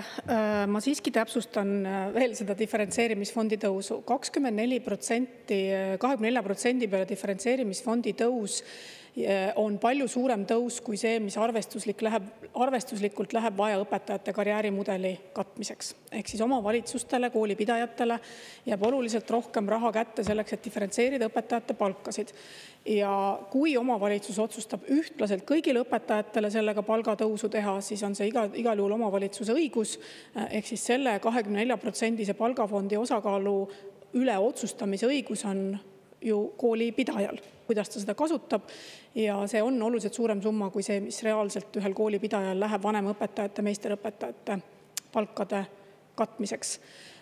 Lisataotluste ettevalmistamise faas praegu veel käib. Nii et me teeme seal selles mõttes arvutusi. Loomulikult ei ole mitte keegi tegelikult loobunud 120% keskmisest arvestuslikust. See on meil ka streigi lõpetamise kokkuleppes õpetajatega kokku lepitud, et me sinna suunas liigume. Ja haridusministeerium teeb oma arvutused lähtuvalt sellest eesmärgist, mis streigi lõpetamise kokkuleppes olid kokku lepitud. See on vastus. Suur tänu. Sellega lõpetan meie tänase 5. küsimuse käsitlemise. Enne kui me läheme 6. küsimuse juurde, siis on käsi püsti kolleeg Vadim Belobrovtsevil ja küsimus istungi läbiviimise protseduuri kohta. Vadim Belobrovtsev, palun. Ja, lugupeetud istungi juhataja, mul ongi selline küsimus, et te teate paremini, mida see reglement ette näeb olukorras, kus ma küsisin ministrilt väga lihtsa küsimuse, väga konkreetse küsimuse, et kuidas siis võiks ikkagi ministrile võimalust anda sellele küsimusele vastata, sellepärast et vastas minu küsimusele, ta rääkis sellest, mis on siis selle riigi osaluse nii-öelda sisu ja eesmärk, rääkis sellest, mis on see praegune olukord. Minu küsimus oli aga väga konkreetne, 2026 aasta, kas see osalus tõuseb. Sellist vastust ma kahjust ei saanud, võib-olla on mingi viis, kuidas minister saaks ikkagi sellele küsimusele vastata. Aitäh. Jaa, aitäh. Neid viise on päris palju. Te saate esitada ministrile kirjaliku küsimuse. Et juhul, kui tegu on probleemiga ja te leiate selles ka probleemi, mis puudutab otseselt ministri võimkonda, siis te saate esitada arupärimise ja tõesti selle arutluse käigus ka põhjalikumalt küsimust käsitleda või siis tulla tagasi siia Riigikogu infotundi esitama neid samu küsimusi. Neid võimalusi on teil päris mitmeid, nii et ma usun, et te leiate kindlasti selle sobiva viisi, kuidas uuesti ministrilt see küsimus küsida. Et eks see ongi parlamentaarse debati osa, et kui võib-olla siis on küsimusi juurde tekkinud või soovite täpsustada, siis see võimalus on alati olemas. Rain Epler, ma ei lähe selle teemaga edasi, et ma väga vabandan, aga meil on veel pooled küsimused käsitlemata, et tõepoolest, et ärme raiska aega protseduurikale, vaid üritame püsida sisus. Sellepärast, et 6. küsimus on peaminister Kristen Michalile, küsib Riigikogu liige Anti Allas ja teemaks on Eesti inimeste toimetulek. Anti Allas, palun. Aitäh, hea eesistuja, austatud peaminister. et ma usun, et te jagate arvamust, et kõigi inimeste vähemalt minimaalnegi toimetulek, siis rahvakeeli siis hinge sees hoidmine on üks osa riigi kaitsevõimest. Aga samas, kui ma lugesin pingsalt koalitsioonilepingut, kuid kahjuks ei leidnud ma sealt selgeid tegevusi sõnumiga, et raskel ajal ei jäeta kedagi maha, et tugevad aitavad nõrgemaid. Vastupidi, näiteks meie, Riigikogu liikmed ja teised kõrgepalgalised saame senisega võrreldes hoopis kopsakaid maksukingitusi tulumaksuvaba miinimumi taastamise läbi. Siit aga konkreetne küsimus. Mis takistab teil, teie erakonnal, koalitsioonipartneril nagu tunnistamast reaalsust, et tänane Eesti maksustruktuur tervikuna kui ka praegused maksutõusud on pankrotis ja ei toeta majanduskasvu ega ka taga inimeste toimetulekut? Miks muidu jätame inimesed lausa nälga, nagu kuulsime, toimetuleku piiri soovite lisaeelarvega jätta tõstmata, kuigi teame, et hinnad on selle aja jooksul 20–40% tõusnud.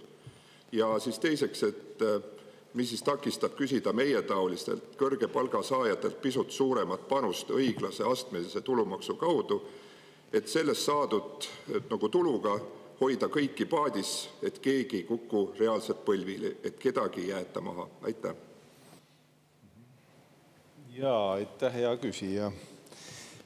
Jah, teie kolleegile Helmen Kütile vastates, Riina Sikkutile vastates ma juba toimetuleku toetusest rääkisime, et seda ma uuesti kordama vast ei hakka. Need teie hinnangud, kõigepealt te ütlete, et inimesed saavad kopsaka kasu, midagi sellist ütlesite, kopsaka kasu sellest tulumaksu küüru kaotamisest või maksuküüru kaotamisest ehk sellest Isamaa, Keskerakonna ja vist ka sotsiaaldemokraatide ühisest astmelisest tulumaksu kaotamisest 26. aasta alguses vastab tõele. Et siin teie kolleegid siin uksepoolsetes ridades üritavad rääkida, et sellest mingit kasu ei tule, siis tõepoolest vastab tõele. Ja seda saab igaüks sellest samast maksukalkulaatorist järgi vaadata. Ligikaudselt keskmise palga teenijale tähendab see tulumaksuvaba miinimum tõus 700 euroni, tähendab umbes 1500 euro lisandumist aastas. Nii et seda saab igaüks ise enda vastavalt sissetulekule hinnata. Seda esiteks. Teiseks, kui te nüüd ütlete, et Eesti riik on pankrotis, siis pankrot on väga tugev termin, väga laetud termin. Võin öelda, et Eesti riik ei ole pankrotis. Eesti riigi rahaasjad on hoitud. Jah, mööname, meil läheb täna rohkem raha välja, kui me maksudega kokku kogume. Eesti Panga president Madis Müller on seda kirjeldanud piltlikult nii, et kui 100 eurot tuleb Eesti riigil riigikassasse, siis välja anname defitsiidi korral näiteks 103 või 104,5 või kuidas iganes see defitsiit parajasti on. Ja täpselt nii ka on. Teisest küljest suurenev defitsiit, mitte küll suurenev, aga defitsiit olemuses tähendab seda, et selle sama rahaga majandust ka elavdatakse ja see hoiab ka majandust teatud tsükli käimas, kui ajad on keerulisemad. Nüüd maksukoormuse vastavusest majandusele. Ilmselt ei ole teile saladus, et kui teie erakond nüüd valitsusest lahkus, siis maksukoormus ja maksusüsteem hakkab oluliselt rohkem vastama ettevõtluse ja jõukuse loomise printsiipidele. See tähendab seda, et parlamendis ka praegu on menetlusel eelnõu, ma ei tea, kuidas te kavatsete sellega hääletada, aga ettevõtte kasumimaksu me ju kaotame. Ja see tähendab seda, et Eesti ettevõtjad on tublid, ettevõttes töötavad tublid mehed ja naised, on viimastel aastatel väga palju investeerinud näiteks teadus-arendustegevusse, kõrgema lisandväärtusega tootmistesse ja nii edasi. Kasumimaksu kaotamine aitab neil kindlasti teha väärtuslikke investeeringuid kõrgema lisandväärtuse ehk kõrgema jõukuse loomisse. Ma pärast jätkan hea meelega. Aitäh! Suur tänu ja Anti Allas, teil on täpsustav küsimus, palun. Aitäh, austatud peaminister, et palun ikka ärge väänake minu sõnu, et ma ei ole poolt sõnagi öelnud, et maksuküüru kaotamisest pole, et see oleks nagu mingi suur kingitus, et vastupidi, ma ütlesin, et kõrgepalgalistel ei oleks vaja nii ütelda maksuvaba miinimumi kaotada, et maksuküür selles mingis osas on väga mõistlik ära kaotada, aga teises osas mitte. Aga ma küsiks ikkagi edasi laiemalt, ja samuti ei öelnud ma seda, et Eesti riik oleks pankrotis. Ma ütlesin, et praegune maksusüsteem, mida Reformierakond on aastaid ehitanud, on paraku praeguses kriisisituatsioonis pankrotis ja varem või hiljem tuleb kõigil meil ja ka teil seda tunnistada. Ehk siis need maksutõusud enam ei tööta praegu ja teistpidi ka siis ei taga ka seda majanduskasvu, mis võimaldaks siis pisut ka siis toimetulekut parandada teisest otsast. Et laiemalt siis ongi minu küsimus, et millal ikkagi see arusaam ka teile valitsusele jõuab, et me peame tegema riigina muutuse, lepime selle omavahel kokku, et need asjad, mis töötasid võib-olla 10-15 aastat tagasi, need enam praegu ei tööta ja tuleb võtta teine suund ja küsida raskel ajal abi nendelt, kellel on, ja usun, et Eesti rahvas saab sellest väga hästi aru, kellel on, nad pisut oleks valmis aitama. Miks te selle vastu seisate? Aitäh. Aitäh. No, mina olen valmis kuulama kõiki argumenteeritud debatte. Ma olen alati öelnud, et kõik argumenteeritud ettepanekud on teretulnud. Kui teil on ettepanekud, kindlasti kuulan. Kuid see ei tähenda, et ma nendega tingimata nõustun. Mul on õigus oma arvamusele nagu teilgi. Ja ma nüüd ikkagi veidi parandaks, et sellesama Isamaa Keskerakonna ja teie erakonna sotsiaaldemokraatide ühine astmeline tulumaks, mida maksuküüruks kutsutakse lihtsuse huvides, selle kadumine 26. aastal tähendab, et kõigil tõuseb järsult tulumaksu vaba miinimum 700 euroni. See tähendab seda, et inimeste kätte jääv raha kasvab. Te ütlete, et see on jõukad. Aga vaatame seda lähemalt, see tegelikult on ju keskklass, see on seesama õpetajad, politseinikud, päästjad. Kui see on sotsiaaldemokraatide maailmas selle jõukuse määr, siis ma arvan, me oleme ilmselt erineva majandusliku lähenemisega. Need on Eesti inimesed, kes teevad iga päev hoolega oma tööd, pühendumuse ja kutsumusega ja keda lihtsalt karistatakse kõrgema maksumääraga, sest siin on tehtud vahepeal mingisugune astmeline tulumaksu katsetus, mis on ebaõnnestunud täitsa selgelt ja see tuleb ära kaotada ja me kaotame selle ära.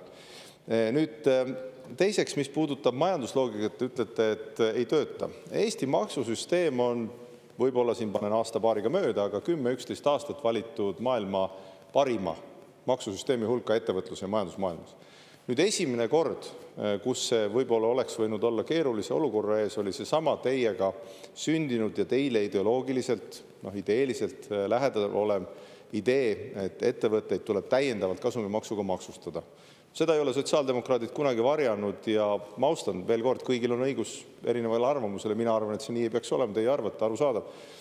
Selle me nüüd tühistame. Nii et ma ütlen, et Eesti ettevõtluse maksusüsteem juba jaanipäevaks tõenäoliselt saab taas selleks samaks maailma kõige konkurentsivõimelisemaks. Seal kõrval me tühistame veel, mis puudutab just väiksema sissetulekuga inimesi, on sotsiaalselt ka õiglane esimesest eurost tulumaksu. See puudutab väiksema sissetulekuga inimesi ja pensionäre. See oleks mõjunud neile kõige rohkem. Samamoodi sellele lisaks leevendame automaksu mõju lastega peredele, neile, kellel on alaealised lapsed, kellel on paratamatult suurem liikumisvajadus, eriti kui sa elad kohas, kus ühistransport ei ole nii ladusalt korraldatud või parajasti ei käi pidevalt, sul on vaja paratamatult rohkem autotransporti teha ja ka erinevate M ja N kaubikute ühtlustamisel, mis aitab ka puuetega inimesi ja nende kaubikute kasutajaid. Ja maksukoormuse numbreid võin lühidalt öelda, sellel aastal on 36,8, järgmisel 35,6 ja 29. aastal 35,1. Maksukoormus Eestis langeb. Aitäh! Suur tänu ja lisaküsimuse esitab kolleeg Madis Kallas, palun. Aitäh, lugupeetud juhataja, hea peaminister. Esmalt valitsusaegse pinginaabri nii-öelda ma siiski täpsustaks, et Anti Allas kindlasti ei öelnud seda, mida te tõlgendasite siis maksuküüru ja astmelise tulumaksu teatud võrdlusena või teatud siis meiepoolse nägemusena, et see kindlasti nii ei ole, et olgu see üheselt ja selgelt välja öeldud. Aga mul on küsimus selles vaates, et te mainisite, et te olete päris palju Eestis ringi liikunud, olen ka ise näinud teie neid postitusi ja asju, et kindlasti olete kuulnud ka inimestelt tagasisidet, mis puudutab siis meie toimetulekut, meie inimeste siis hakkama saamise võimet. ja koalitsioonilepingust on päris palju räägitud ja seal on mitmeid punkte, mis kindlasti on lootustandvad, aga selleks tuleb veel teatud sammud astuda, et ootame ja vaatame. Aga mul on küsimus selles vaates, et kindlasti nende kuude jooksul, mis koalitsioonilepingut kokku pandi, oli ju laua peal väga palju erinevaid ideid ja ettepanekuid seoses Eesti inimeste toimetuleku parendamise osas. Et mis oleks need konkreetsed ideed, mida teie näiteks soovisite toimetuleku parendamiseks sisse panna, aga mis sinna ei mahtunud ja kui ei mahtunud, et mis oli see põhjus, miks nad ei saanud koalitsioonilepingu osaks? Aitäh! Aitäh, hea pinginaaber valitsuse aegadest. Ma ei tahtnud Anti Allase suhtes kuidagi ebaõiglane olla, et lihtsalt ma pidin selle ära parandama, justkui jääks mulje, et siin teie kolleegid ka aeg-ajalt on loonud, et maksuküüru kaotamine soosib jõukamaid. Seda ikkagi Anti Allas ütles. Selline viide oli, et võib-olla sain kuidagi valesti aru, aga vaadake, see ikkagi puudutab õpetajaid, politseinikke, päästjaid. Räägime sellest nii, nagu ta on. Ja keskmise palgaga inimesele tähendab see veidi üle 2000 palgaga inimesele tähendab umbes 1500 eurot aastas kätte, nii et oleks orientiir olemas. Nüüd kindlasti peaministril on erinevaid unistusi, mida igas koalitsioonileppes ei õnnestu realiseerida, aga ma ütleks, et see valitsus, nagu ma siin enne ka kirjeldasin, erinevate valitsuse võrdluses on väga lühikese ajaga teinud väga suure hulga otsuseid, mida ma tegelikult tahakski teha. Nii et mulle tegelikult täitsa see valitsus meeldib. Üllatav, aga nii on. Ja kui ma vaatan seda, et kuidas me oleme suutnud käima saada ja Eesti riigi tippettevõtjad on appi tulnud bürokraatiat kaotama, mis on Eesti 200-le, minule südamelähedane asi, väga hästi toimib. Valitsus.ee leheküljel on üle 100 erineva õigusakti, erineva normi, sellise bürokraatliku ettevõtmise, mille me oleme juba suutnud ära kaotada. Ja neid asju tuleb järjest juurde. Ja me kavatseme samas tempos jätkata, me ei anna kuidagi selles järgi. Teine asi, ma tunnistan, ega siis see pole ju kuidagi häbiasi, et ega siis sotsiaaldemokraatidega ei ole sotsiaaldemokraatidele ka saladus ilmselt juba tänaseks, et minu südant kriipis küll see, et me pidime ettevõtete tulumaksusüsteemi muutma, mis Eestis on ju suunatud jõukuse kasvule. Me pidime tegelikult jooksvat kasumi maksustamist tegema. See ei ole edukas, kuna Eesti üks müügiargumente on just see sama maksusüsteem, mis tegelikult maksustab ettevõttest raha väljavõtmise hetkel, ta laseb sellel kasvada. See on suunatud just sellele, et Eestis jõukus kasvaks ja investeeritaks. Nüüd me saame selle mõistlikuks tagasi teha. Ja kõik need samad otsused, mis puudutavad ka muuhulgas näiteks lastega peredele automaksu leevendust, puudega inimestele automaksu leevendust, need on sellised asjad, mis mulle meeldivad. Nii et ma ei saa öelda küll, et selles koalitsioonileppes oleks liiga vähe neid asju, mis oleks olnud minu unistused. Ja ütleme nii, et kui hiljem mõõta, arvan, et selle valitsuse üks oluline mõõt ka tulevikus on ja selle parlamendi üks oluline mõõt ka tulevikus on, kas 3 aastat, 5 aastat, 7 aastat hiljem me saame öelda, et meie järeltulijatel, kas siis järgmistel valitsustel, lastel on Eestis rahulik elada, kas me tegime kõik selleks, et Eesti riik oleks kaitstud. See on kõige olulisem absoluut, mille eest me seisame. Aitäh! Suur tänu ja sellega ma lõpetan meie tänase 6. küsimuse käsitlemise. Tänane 7. küsimus on samuti peaminister Kristen Michalile, küsib Riigikogu liige Rain Epler ja teemaks on Rail Baltic. Rain Epler, palun. Aitäh, härra peaminister. Kas Rail Balticu raudteed mööda saab 2030. aastal sõita rongiga Tallinnast Varssavisse? Mina teen kõik selleks, et saaks. Aitäh. Nüüd ma pean tegema Rain Eplerile kõigepealt komplimendi, et kui meie kodu- ja töökorra seadus paragrahv 146 lõige 4 ütleb väga selgelt, et küsimus peab olema lühike ja võimaldama lühikest vastust, et siis nii küsimus kui ka vastus, ka tunnustus härra peaministrile olid tõepoolest meie kodu- ja töökorra seaduse kohased. Aga Rain Epler, teil on täpsustav küsimus, palun. Ja aitäh kõigepealt komplimendi eest siis. Kuigi pean teile tegema nüüd vastumärkuse, ma kasutan aega, mul järgmine küsimus on ka lühike, et te mulle protseduuriliseks sõna ei andnud, aga näete, jälle kasutate enda seda võimupositsiooni, et ise siin protseduuriliselt sõna võtta. Aga nüüd lähen asja sisu juurde. Peaminister, küsimus otseselt ei olnud selle kohta, mida teie teete. Küsimus oli sootuks veel lihtsam, et kas saab sõita Varssavisse või ei saa. Seda täpsustuseks. Riigikogus käis hiljaaegu külas kolleeg Läti parlamendist, kes väga kindlalt väitis, et see ei ole võimalik, et see Läti lõik, seal on maid omandamata, projekteerimist ei ole tehtud paljudel lõikudel ja nii edasi. See ei olnud küsimus praegu, nüüd on lihtne küsimus. Kas see Läti parlamendi liige valetas meile, et Läti lõik ei saa valmis? Suur tänu. Enne kui te vastate, härra peaminister, et Rain Epler lihtsalt kommentaariks, et me astume siin kõik koos samme parlamentaarse kultuuri parandamiseks, aga palun, härra peaminister. Aitäh, hea parlamendi esimees, aitäh, hea küsija. Minagi tunnustan kõiki, kes parlamentaarset kultuuri muudkui parandavad, nii et kohe tuleb suvi vastu ja sügisel paraneb see jälle kindlasti edasi. Nüüd, mis puudutab Rail Balticut, siis küsisite pikemalt, vastan ka veidi pikemalt nüüd.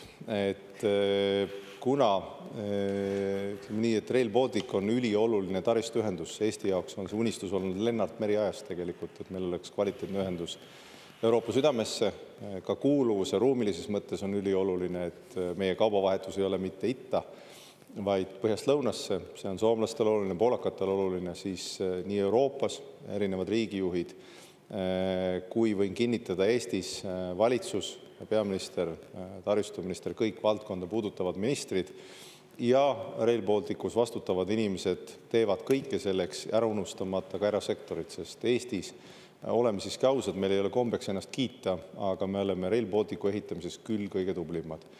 Kolmandik trassist on juba ehituses, 2026. aasta lõpuks on praktiliselt kogu trass erinevate töödega kaetud. Ja hiljuti toimus meil 3 Balti riigi peaministri kohtumine, seal Leedu kinnitas, et nemad jõuavad õigeks ajaks valmis ja Läti peaminister kinnitas nii minu kui Leedu peaministrile, et ta teeb kõik, et põhitrass saaks õigeks ajaks valmis.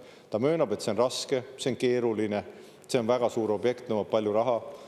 Meie omalt poolt aitame kaasa sellega, millega suudame ja naljaga pooleks, aga võib-olla ka mitte tingimata naljaga pooleks.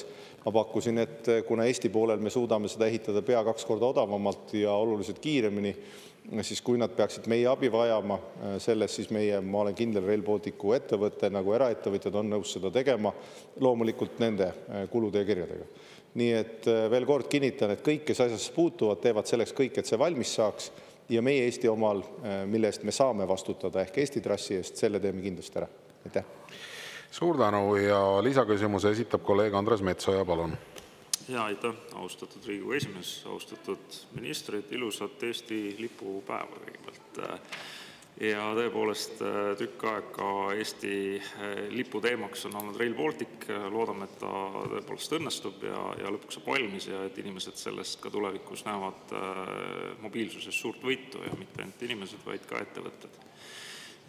Samal ajal me teame, et sõjalise mobiilsuse raha on tulemas Euroopast ka riigieelarvesse, et meie taristuid parandada ka selleks, kui peab olema hädavajadus sõjaväge liigutada, evakuatsiooni korraldada. Ja see on reaalsus, millega me peame tegelema. Nüüd ma saan aru, et üks objekt, mis läheb ka töösse plaanipäraselt, on Papiniidu sild. Samal ajal seal kõrval on ära projekteeritud ka Rail Balticu sild 2 eraldi sillana. Ja ma mäletan, et omal ajal see oli üsna suur selline teema Pärnu linna sees, sellepärast et seal on kõrguste vahe ja kui silda, Rail Balticu silda planeeriti, siis see tekitas eraldi väga kõrge mulde ühe Raeküla ristmiku peale, mis omakorda tekitas järjekordse probleemi. Ja alles hiljuti kohtusime, et võib-olla see on nüüd ka üks koht, kus uuesti sõlmena vaadata üle ja projekteerida siis see maanteesild ja raudteesild koos. Et võib-olla see on ka üks kokkuhoiukoht, kus Rail Balticus on võimalik saada säästu, sest eraldi tegemine tegelikult Papiniidu silla vajadust ja toona ei nähtud, eks ole, ja ka rahalisi vahendeid ette nähtud maanteesilla kontekstis. Äkki valitsus võiks selle korra ette võtta ja vaadata selge pilguga üle. Aitäh.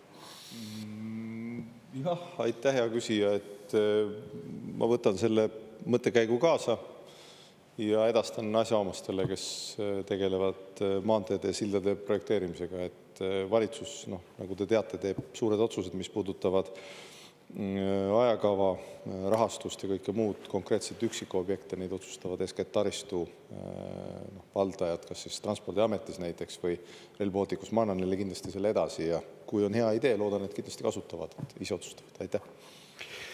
Suur tänu! Sellega lõpetan tänase 7. küsimuse käsitlemise. Tänane 8. küsimus on kultuuriminister Heidy Purgale. Küsib Riigikogu liige Andres Metsoja. Teemaks on taristuinvesteeringud. Andres Metsoja, palun! Ja aitäh, austatud istungi juhataja, austatud minister, et mõneti üllatav teema taristuinvesteeringud kultuuris ja spordis, aga tegelikult nii on, et taristuga seal on lahutamatu osa. Eesti keeles on selline vanarahva tarkus, et rege rauta suvel ja vankrit talvel. Kohe Alutagusel on toimumas rattamaraton nüüd saabuval nädalavahetusel, aga me teame, et meie suur spordikultuurisündmus Tartu suusamaraton toimus see aasta Alutagusel, kuna lumeolud olid sellised, nagu nad olid. Ja käisin hiljuti Alutagusel ja Alutaguse on üks selline omavalitsus, kes peab siis seda spordikeskust, tervisespordikeskust oma vahenditest 100% ja ka Jõhvi vald tuleb tegelikult, linn tuleb appi. Ja omakorda on nagu küsimus selles, et kui üle Eesti meil tervisespordikeskused on loodud sihtasutuse mudeliga, kus on riik ja kohalik omavalitsus koostöös toimetamas. Ja tegelikult me näeme, et võib-olla ühel hetkel ongi meie traditsioonilist suusavõistlust vaja pidada kuskil mujal kui senini harjumuspäraseks saanud asukoht. Kas võiks korra tõsta teemaks selle sama Alutaguse loo ja analüüsida läbi, sest tegemist on ka looduskaitse piirangutega alaga, seal kõrval on tegelikult ka RMK maad, kus tegelikult ka seda sama suusamaratoni külastajate parkimist korraldati, sest looduskaitsealal seda teha ei saa, parklaid sinna rajada ei saa. Äkki võiks riik ja kohalik omavalitsus selles Ida-Viru piirkonnas korra maha istuda ja mõelda, et kas ka seal oleks võimalik juurutada see sama mudel, sest tegelikult elu näitab, et see vajadus selle järele on olemas. Aitäh! Aitäh, hea küsija, selle küsimuse eest, et Alutaguse infoga Kultuuriministeerium nii täpselt kursis ei ole läbi spordiosakonna. Olen uurinud seoses siin Jõulumäe ja Tehvandi investeeringu ja tegevustoetustega seoses ka teisi piirkondi, mingisuguseid küsimusi Kultuuriministeeriumile initsiatiivi Alutaguse poolt tänaseks me saanud ei ole.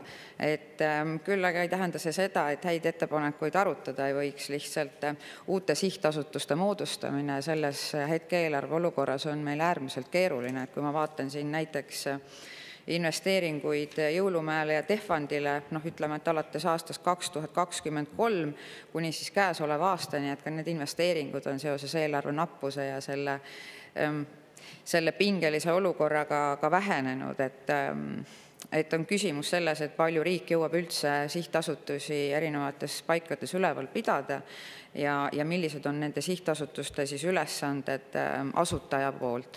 Aga loomulikult saan aru, et Tartu maraton, et Alutaguse oli valmis Tartu maratoni enda juurde võtma ja selle seal teostama ja loomulikult on see Ida-Viru piirkond saanud justkui nagu mingisuguse sellise suunise, et sporditaristut rajatakse ja arendatakse seal erinevates linnades väga intensiivselt, Kohtla-Järve, Jõhvi ja nii edasi, et see võib-olla ei ole üldse halb mõte, aga laseks spetsialistidel ja asjaosalistel seda siis välja pakkuda.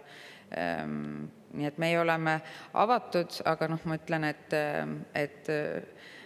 aga avatud küll, aga ütleme nii, et suhtuksin ettevaatlikult, et lubaduste andmisesse just enne kõike. Aitäh!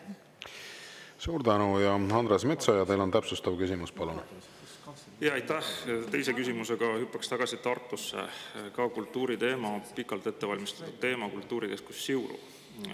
Ja täpselt nii on, et raha eriti millekski ei jätku, aga teemana üleval on olnud siis ja Kultuurkapital on ka teinud selle otsuse ära, et Siuru keskust võiks rahastada.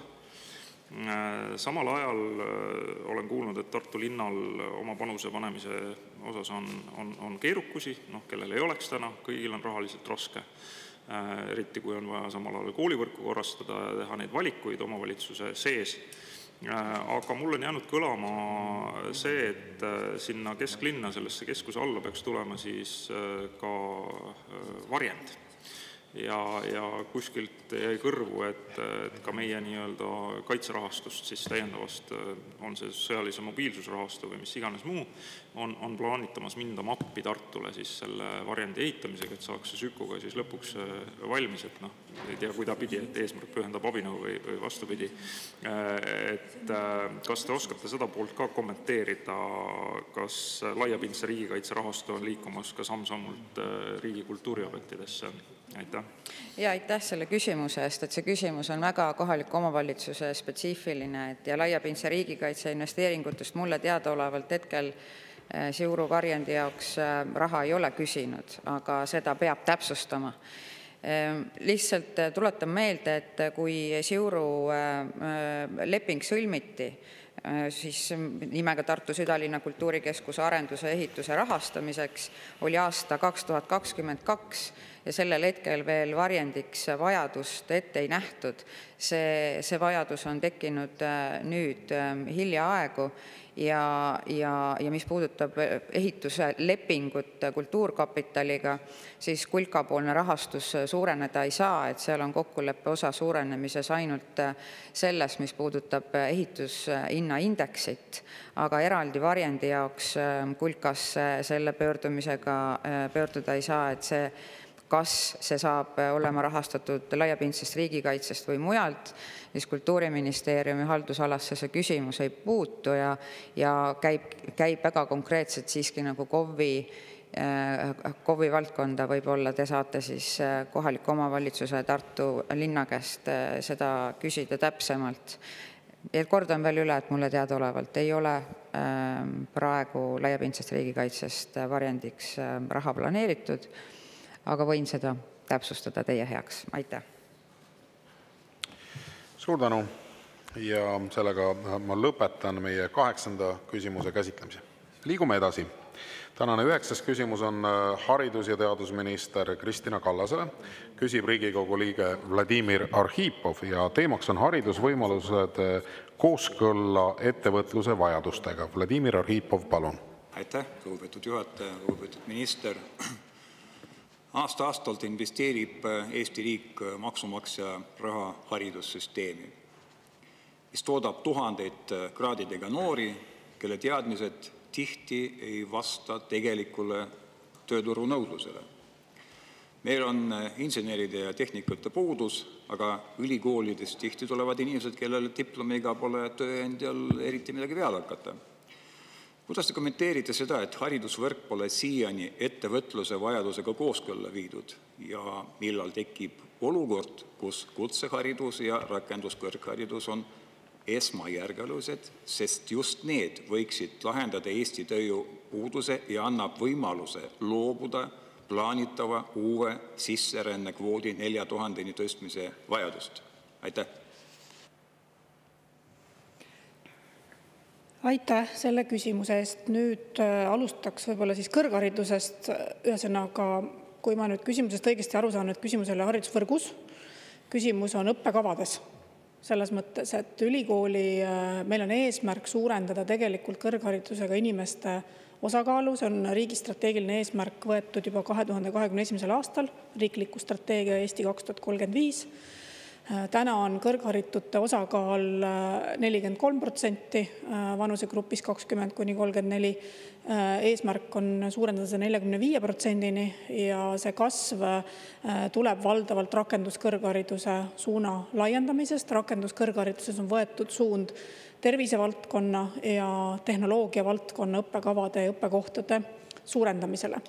Kutsehariduse reform, millega on algus tehtud sellel õppeaastal, mis nüüd tuleb 1. septembrist 2025, avaneb 13 uut õppekava kutsekeskhariduses ehk siis rakendusgümnaasiumis, mis on valdavalt seotud inseneeria ja tehnoloogia valdkonnaga. Ja need on mõeldud põhikooli lõpetajatele selleks, et nad omandaksid gümnaasiumihariduse koos vastava kutsega. Me oleme kutsehariduses üle läinud OSKA raportite põhisele koolitustellimusele. Kahjuks senimaani see nii ei olnud aga OSKA raportite põhine koolitustellimus tähendab ka seda, et vähendatakse ja on juba haridusministeerium saatnud koolidele suunise vähendada koolituskohtasid nendel õppekavadel, kus OSKA raporti järgi tööjõupuudust ei ole, nagu näiteks aiandus, nagu näiteks linnaarhitektuur, maastikuarhitektuur, mesindus, kunstkäsitöö, mööblirestauraatorid ja suurendada vastuvõttu nendel erialadel, kus OSKA raporti järgi on tööjõuvajadus suur, näiteks puidutööpingi operaatorid, metallitööpingi operaatorid, laotehnikud, hooldustöötajad. Nii et me oleme kutsehariduse reformiga, mida me poolteist aastat tagasi algatasime, jõudnud täna sellisesse faasi, kus algavast õppeaastast käivituvad need reformiga kaasas käivad muutused. Ja loodetavasti on kutseharidus oma tellimuselt palju rohkem kooskõlas tööturu vajadustega. Aitäh! Suur tänu ja Vladimir Arhipov, teil on täpsustav küsimus, palun. Eestis on sadu tuhandeid tööealisi inimesi, kellel puudub kõrgharidus või kelle oskused ei vasta tööturu nõudmisele. Paljud neist sooviks ümber õppida ja Töötukassal tuleks muuta oma tegevuse eesmärgipärasemaks, suunates tööotsijad tõhusale ümberõppele. Sest sellest üle 60 000 töötust 4000 inimest võiks ju leida, kes tahavad ümber õppida ja meil ei oleks vaja kvoote kordades kasvatada. Milline teil koostöö on Töötukassa, kui ta üldse on, sest praegu on seal päris selline tugev juht neil, et kuidas nemad suunavad inimesed ümberõppimisele, kas neil on tihe koostöö haridusministeeriumiga? Aitäh! Jaa, aitäh! Ma arvan, et see on väga-väga õige küsimus. Et kui ma nüüd ei eksi, aga kuna ma Töötukassa tegevuse eest ei vastuta, siis mul nii põhjalikku informatsiooni ei ole. Aga kui ma nüüd ei eksi, siis inimeste ümberõppele või täiendõppele suunamine käib läbi Töötukassa konsultandi, kes inimesega vesteldes ja oskuste analüüse tehes teeb soovitused, millist koolitust inimene võiks läbida läbi tööandja tellimuse, ehk siis tööandja esitab Töötukassale tellimuse. Nii et on 2 erinevat viisi. Läbi koolituskaardi, läbi tööandja tellimuse ja valdavalt juhib seda protsessi Töötukassa konsultant. Nüüd homme on meil tegelikult valitsuskabinetis see teema arutelul, sellepärast et OECD poolt läbi viidud täiskasvanute PISA uuring, et PISA testi teadupärast tehakse ka mitte ainult noortele, vaid ka täiskasvanutele, ehk siis mõõdetakse täiskasvanute funktsionaalset lugemisoskust, matemaatilist kirjaoskust ja adaptiivset probleemi lahendamise oskust. Täiskasvanute PISA uuring viis Eesti küll kõrgele tasemele, me oleme 6. maailmas täiskasvanud inimeste oskuste taseme poolest. Meist eespool on Põhjamaad, aga me oleme seal 6. kohal valdavalt tänu kõige nooremale põlvkonnale, ehk siis tänu 16-aastaste ja 25-aastaste oskustasemele ja mida vanem on täiskasvanute eagrupp, seda madalamaks tegelikult need üldised oskused lähevad. Ja nüüd suunis siit on Majandus-Kommunikatsiooniministeeriumile ja Töötukassale tõepoolest lähtuda koolitustellimuse planeerimisel täiskasvanutele lähtuvalt sellest samast täiskasvanute PISA uuringu tulemustest, kus inimestel on vaja baasoskusi, mis neil täna puudu on. Neil on vaja sõna ots mõttes matemaatilist kirjaoskust, adaptiivset probleemi lahendamise oskust, tehnoloogia kasutamise oskust, digipädevusi, mis tänapäeva tööturul on väga kõrgelt hinnatavad. Nii et Töötukassale läheb siit siiski see suunis, et nad peavad oma koolitustellimuse ümber kujundama lähtuvalt sellele, mis on need reaalsed oskused, mida tööturul täna vaja on. Aitäh! Aitäh ja kuna lisaküsimuse taotlust kelleltki teiselt ei ole, siis Vladimir Arhipov, te saate võimaluse esitada ka lisaküsimuse. Teema jätkuks veel ühe küsimuse, et kas ministeeriumil on ka plaanis luua tingimusi, et Eestis saaks hakkama omaenda tööjõuga, et me ei sõltuks mujalt toodud inimestelt? Ja aitäh selle küsimuse eest. Ma siiski nii optimistlik ei ole, et isegi kui me jõuame kutsehariduse reformiga sellesse faasi, kus tänasega võrreldes 1200 noort inimest rohkem iga aasta saavad kvaliteetset oskustööjõuharidust, on meil puudujääk oskustööjõust sellegipoolest väga suur. Ehk siis, et seal meie majanduse kasvupotentsiaal on kordades suurem kui meie inimressurss, mis suudab seda kasvupotentsiaali juhtida. Nii et meie hinnangul tegelikult lisaks sellele, et me suudame läbi kutsehariduse reformi ja oskuste kasvatamise tuua tööturule rohkem umbes 1200 noort võrreldes tänase seisuga, kes täna jäävad põhiharidusega ilma oskusteta, ei ole see piisav Eesti majanduse kasvupotentsiaali vaadates. Suur tänu. Sellega lõpetan tänase 9. küsimuse käsitlemise. Aga liigume edasi. 10. küsimus on peaminister Kristen Michalile. Küsib Riigikogu liige Mart Helme ja teemaks on julgeolek. Mart Helme, palun. Aitäh.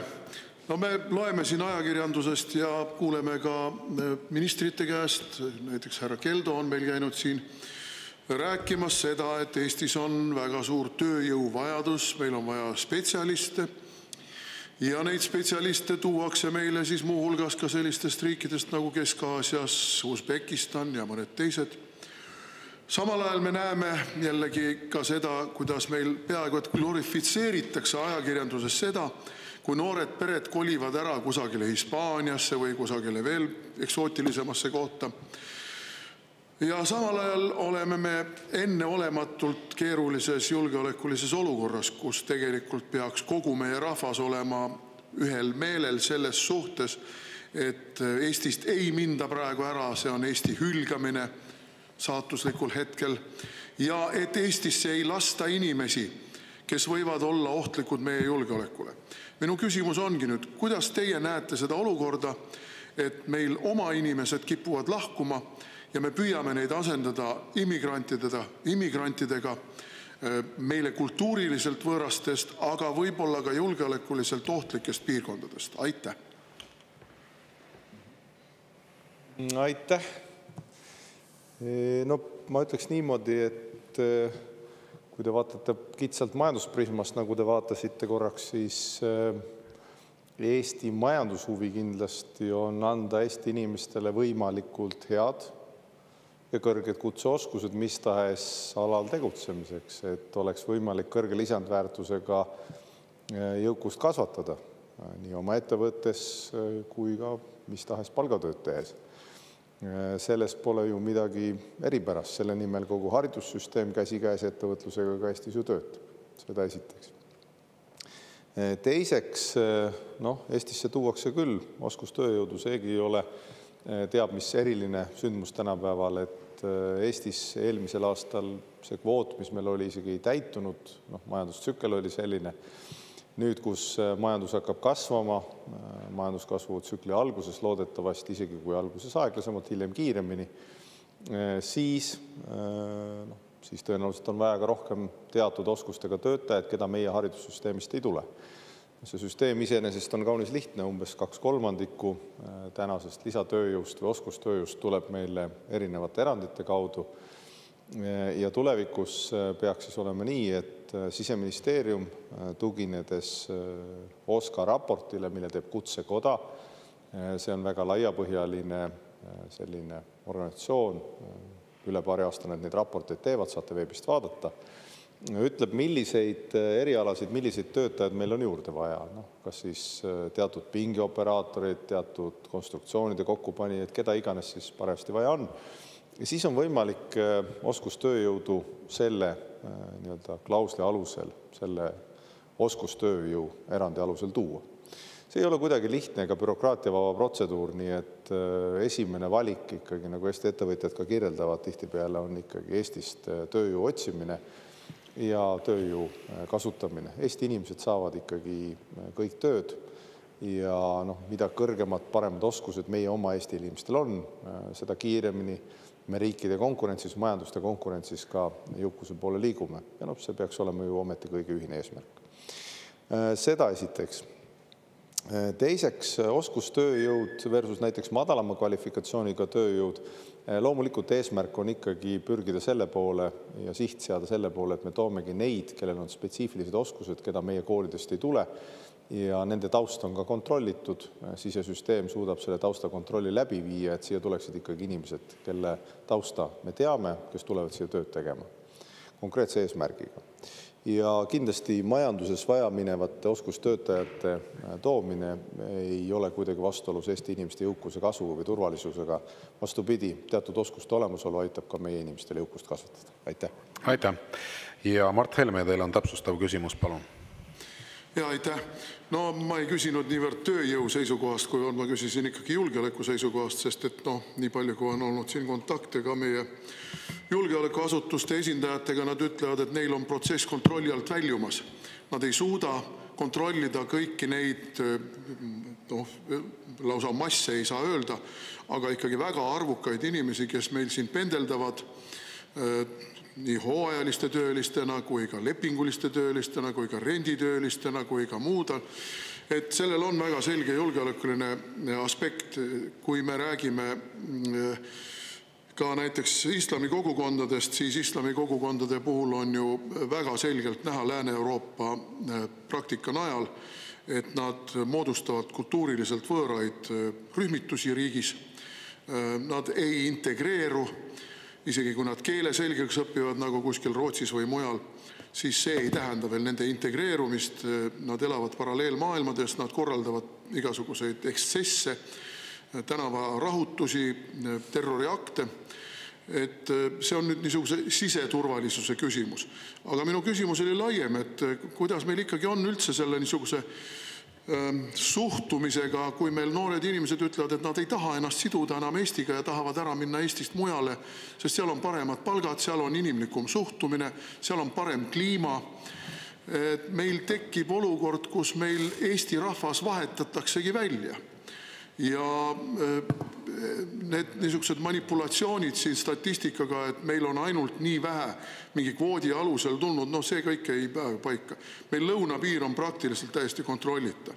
Meil teistest Euroopa Liidu riikidest võib tulla inimesi sisse ilma igasuguste piiranguteta. Ja sinna tuleb inimesi ka kolmandast maailmast ja tulevad teiste riikide kaudu Eestisse. Nii et küsimus on ikkagi väga tõsine. Keda me siis ühel hetkel kaitseme? Keda Eesti poisid lähevad kaitsma ühel hetkel, kui tõesti peaks tekkima idanaabriga konflikt? Kas neid samu kolmandast maailmast tulnud inimesi või siin on ikkagi mingisugune kontseptuaalne segadus? Aitäh! Teie aeg, härra peaminister, palun. Aitäh, hea Riigikogu esimees, hea küsija. Sellist võimalikku ebasoovitavat mõju aitavad vältida välismaalaste seaduses sätestatud tingimused ja kaalutlusõigus elamisloa andmisel või sellest keeldumisel. Ja samuti Politsei- ja Piirivalveameti poolt läbiviidav tõhus järelkontrolli menetlus. Ja kui need tingimusi ei täideta, siis tunnistatakse elamisluba kehtetuks. Eesti Politsei- ja Piirivalveamet on väga tõhus selles, et kui peaks sellised põhjused alused leidma, siis väljasaatmises me oleme kaunis tõhusad. Ma arvan, et Euroopas ühed paremad. Nüüd, mis puudutab veidi neid sellist sisserändajate vaadet, siis ma ütleks nii, et Eestis on lõimumismonitooring, mida võib-olla teil tasuks ka lugeda, mis kirjeldab seda, see on 24. märtsil avalikustatud 23. aasta oma, et suurem osa ikkagi neist, kes on siia rännanud, neist peab ikkagi valdav osa, 76% hästi kohanenuks, pea 80%, täpsemalt 79% hindab oma elukvaliteedi Eestis paremaks, kui see oli päritoluriigis. Neist pea 70% seob oma tuleviku Eestiga ja nii edasi. Ja neil on ütleme soov, 65% vastanutest tahaks ka taotleda Eesti kodakondsust. See soov on ühtlaselt kõrge kõigis vaadeldud vanuserühmades. Nii et see ka kirjeldab, et me siiski oleme kaunis tõhusad valimisel sellest, kes siia tulevad ja need inimesed, kes siia tulevad, tahavad ennast Eestiga ka tulevikus siduda. Seda kindlasti. Teiseks see, et maailm on lahti ja noored käivad maailmas haridust omandamas, õppimas, tööd tegemas, kõiki võimalusi kasutamas, reisimas. No see on ikka avatud maailma osa, et ma arvan, et noortel tasubki ringi käia, kuni on võimalus, võib-olla ei ole kodulaenu, muid kohustusi, kõiki muid muresid, et tasubki käia haridust mujal omandamas, ringi vaadata ja tulla tagasi. Väga paljud tulevad tagasi ja ma arvan, Eesti elu saab selle võrra rikkam, kui inimene on läinud ka muud maailma, mitte ei ela ainult ühe koha peal nägemata, mis on muu maailma head ja vead. Aitäh. Aitäh. Ma tein ühe väikese täpsustuse. Mart Helme, kui te suudate kiiresti küsida ja härra peaminister kiiresti vastata, siis ma saan selle lisaküsimuse võtta veel. Et kuna lisaküsimusi registreeritud ei ole, siis Mart Helme, palun lisaküsimus teile. Ja aitäh, ma teen tõesti kiiresti. No ei ole niimoodi, et inimesed lähevad kuskile ainult õppima või rändama. Inimesed müüvad oma vara siin maha ja lahkuvad kavatsusega lahkuda igaveseks ja siduda oma elu mõne teise riigiga. Ja need ei ole mitte üksikjuhtumid, isegi ajakirjanduses leiab neid juhtumeid kajastamist päris palju, aga tegelik pilt on ikkagi päris troostitu ja need on elujõulised lastega pered tihtipeale. Nii et mis on nüüd ikkagi valitsuse mõte? Kuidas ikkagi tekitada see olukord, et inimesed tunneks, et Eesti on nende kodu ja nad tahavad siin olla ja mitte siit koos lastega ära minna, müües maha kõik, mis neid siin materiaalselt seob. Aitäh. Paluti lühikest vastust, siis ma vastan nii, et teha seda, et Eesti oleks kindlalt kaitstud, kasvava majandusega arenenud riik, kus inimesed tunnevad ennast hästi ja poliitikas ei ole sellist polariseerumist, mida aeg-ajalt me näeme. Aitäh. Suur tänu, lugupeetud peaminister, et me peaaegu jõudsime lõpuni, et hea kolleeg Jaanus Karilaid, me kahjuks ei jõua teie küsimust võtta, aga ütleme nii, et 10 küsimust infotunnis läbi võtta, et kindlasti tunnustan siinkohal nii küsijaid kui vastajaid, et tempo oli väga hea ja saime tõesti väga paljude teemade osas mitte neid ainult käsitleda, vaid kuulsime ka väga selgeid ja otsekoheseid vastuseid.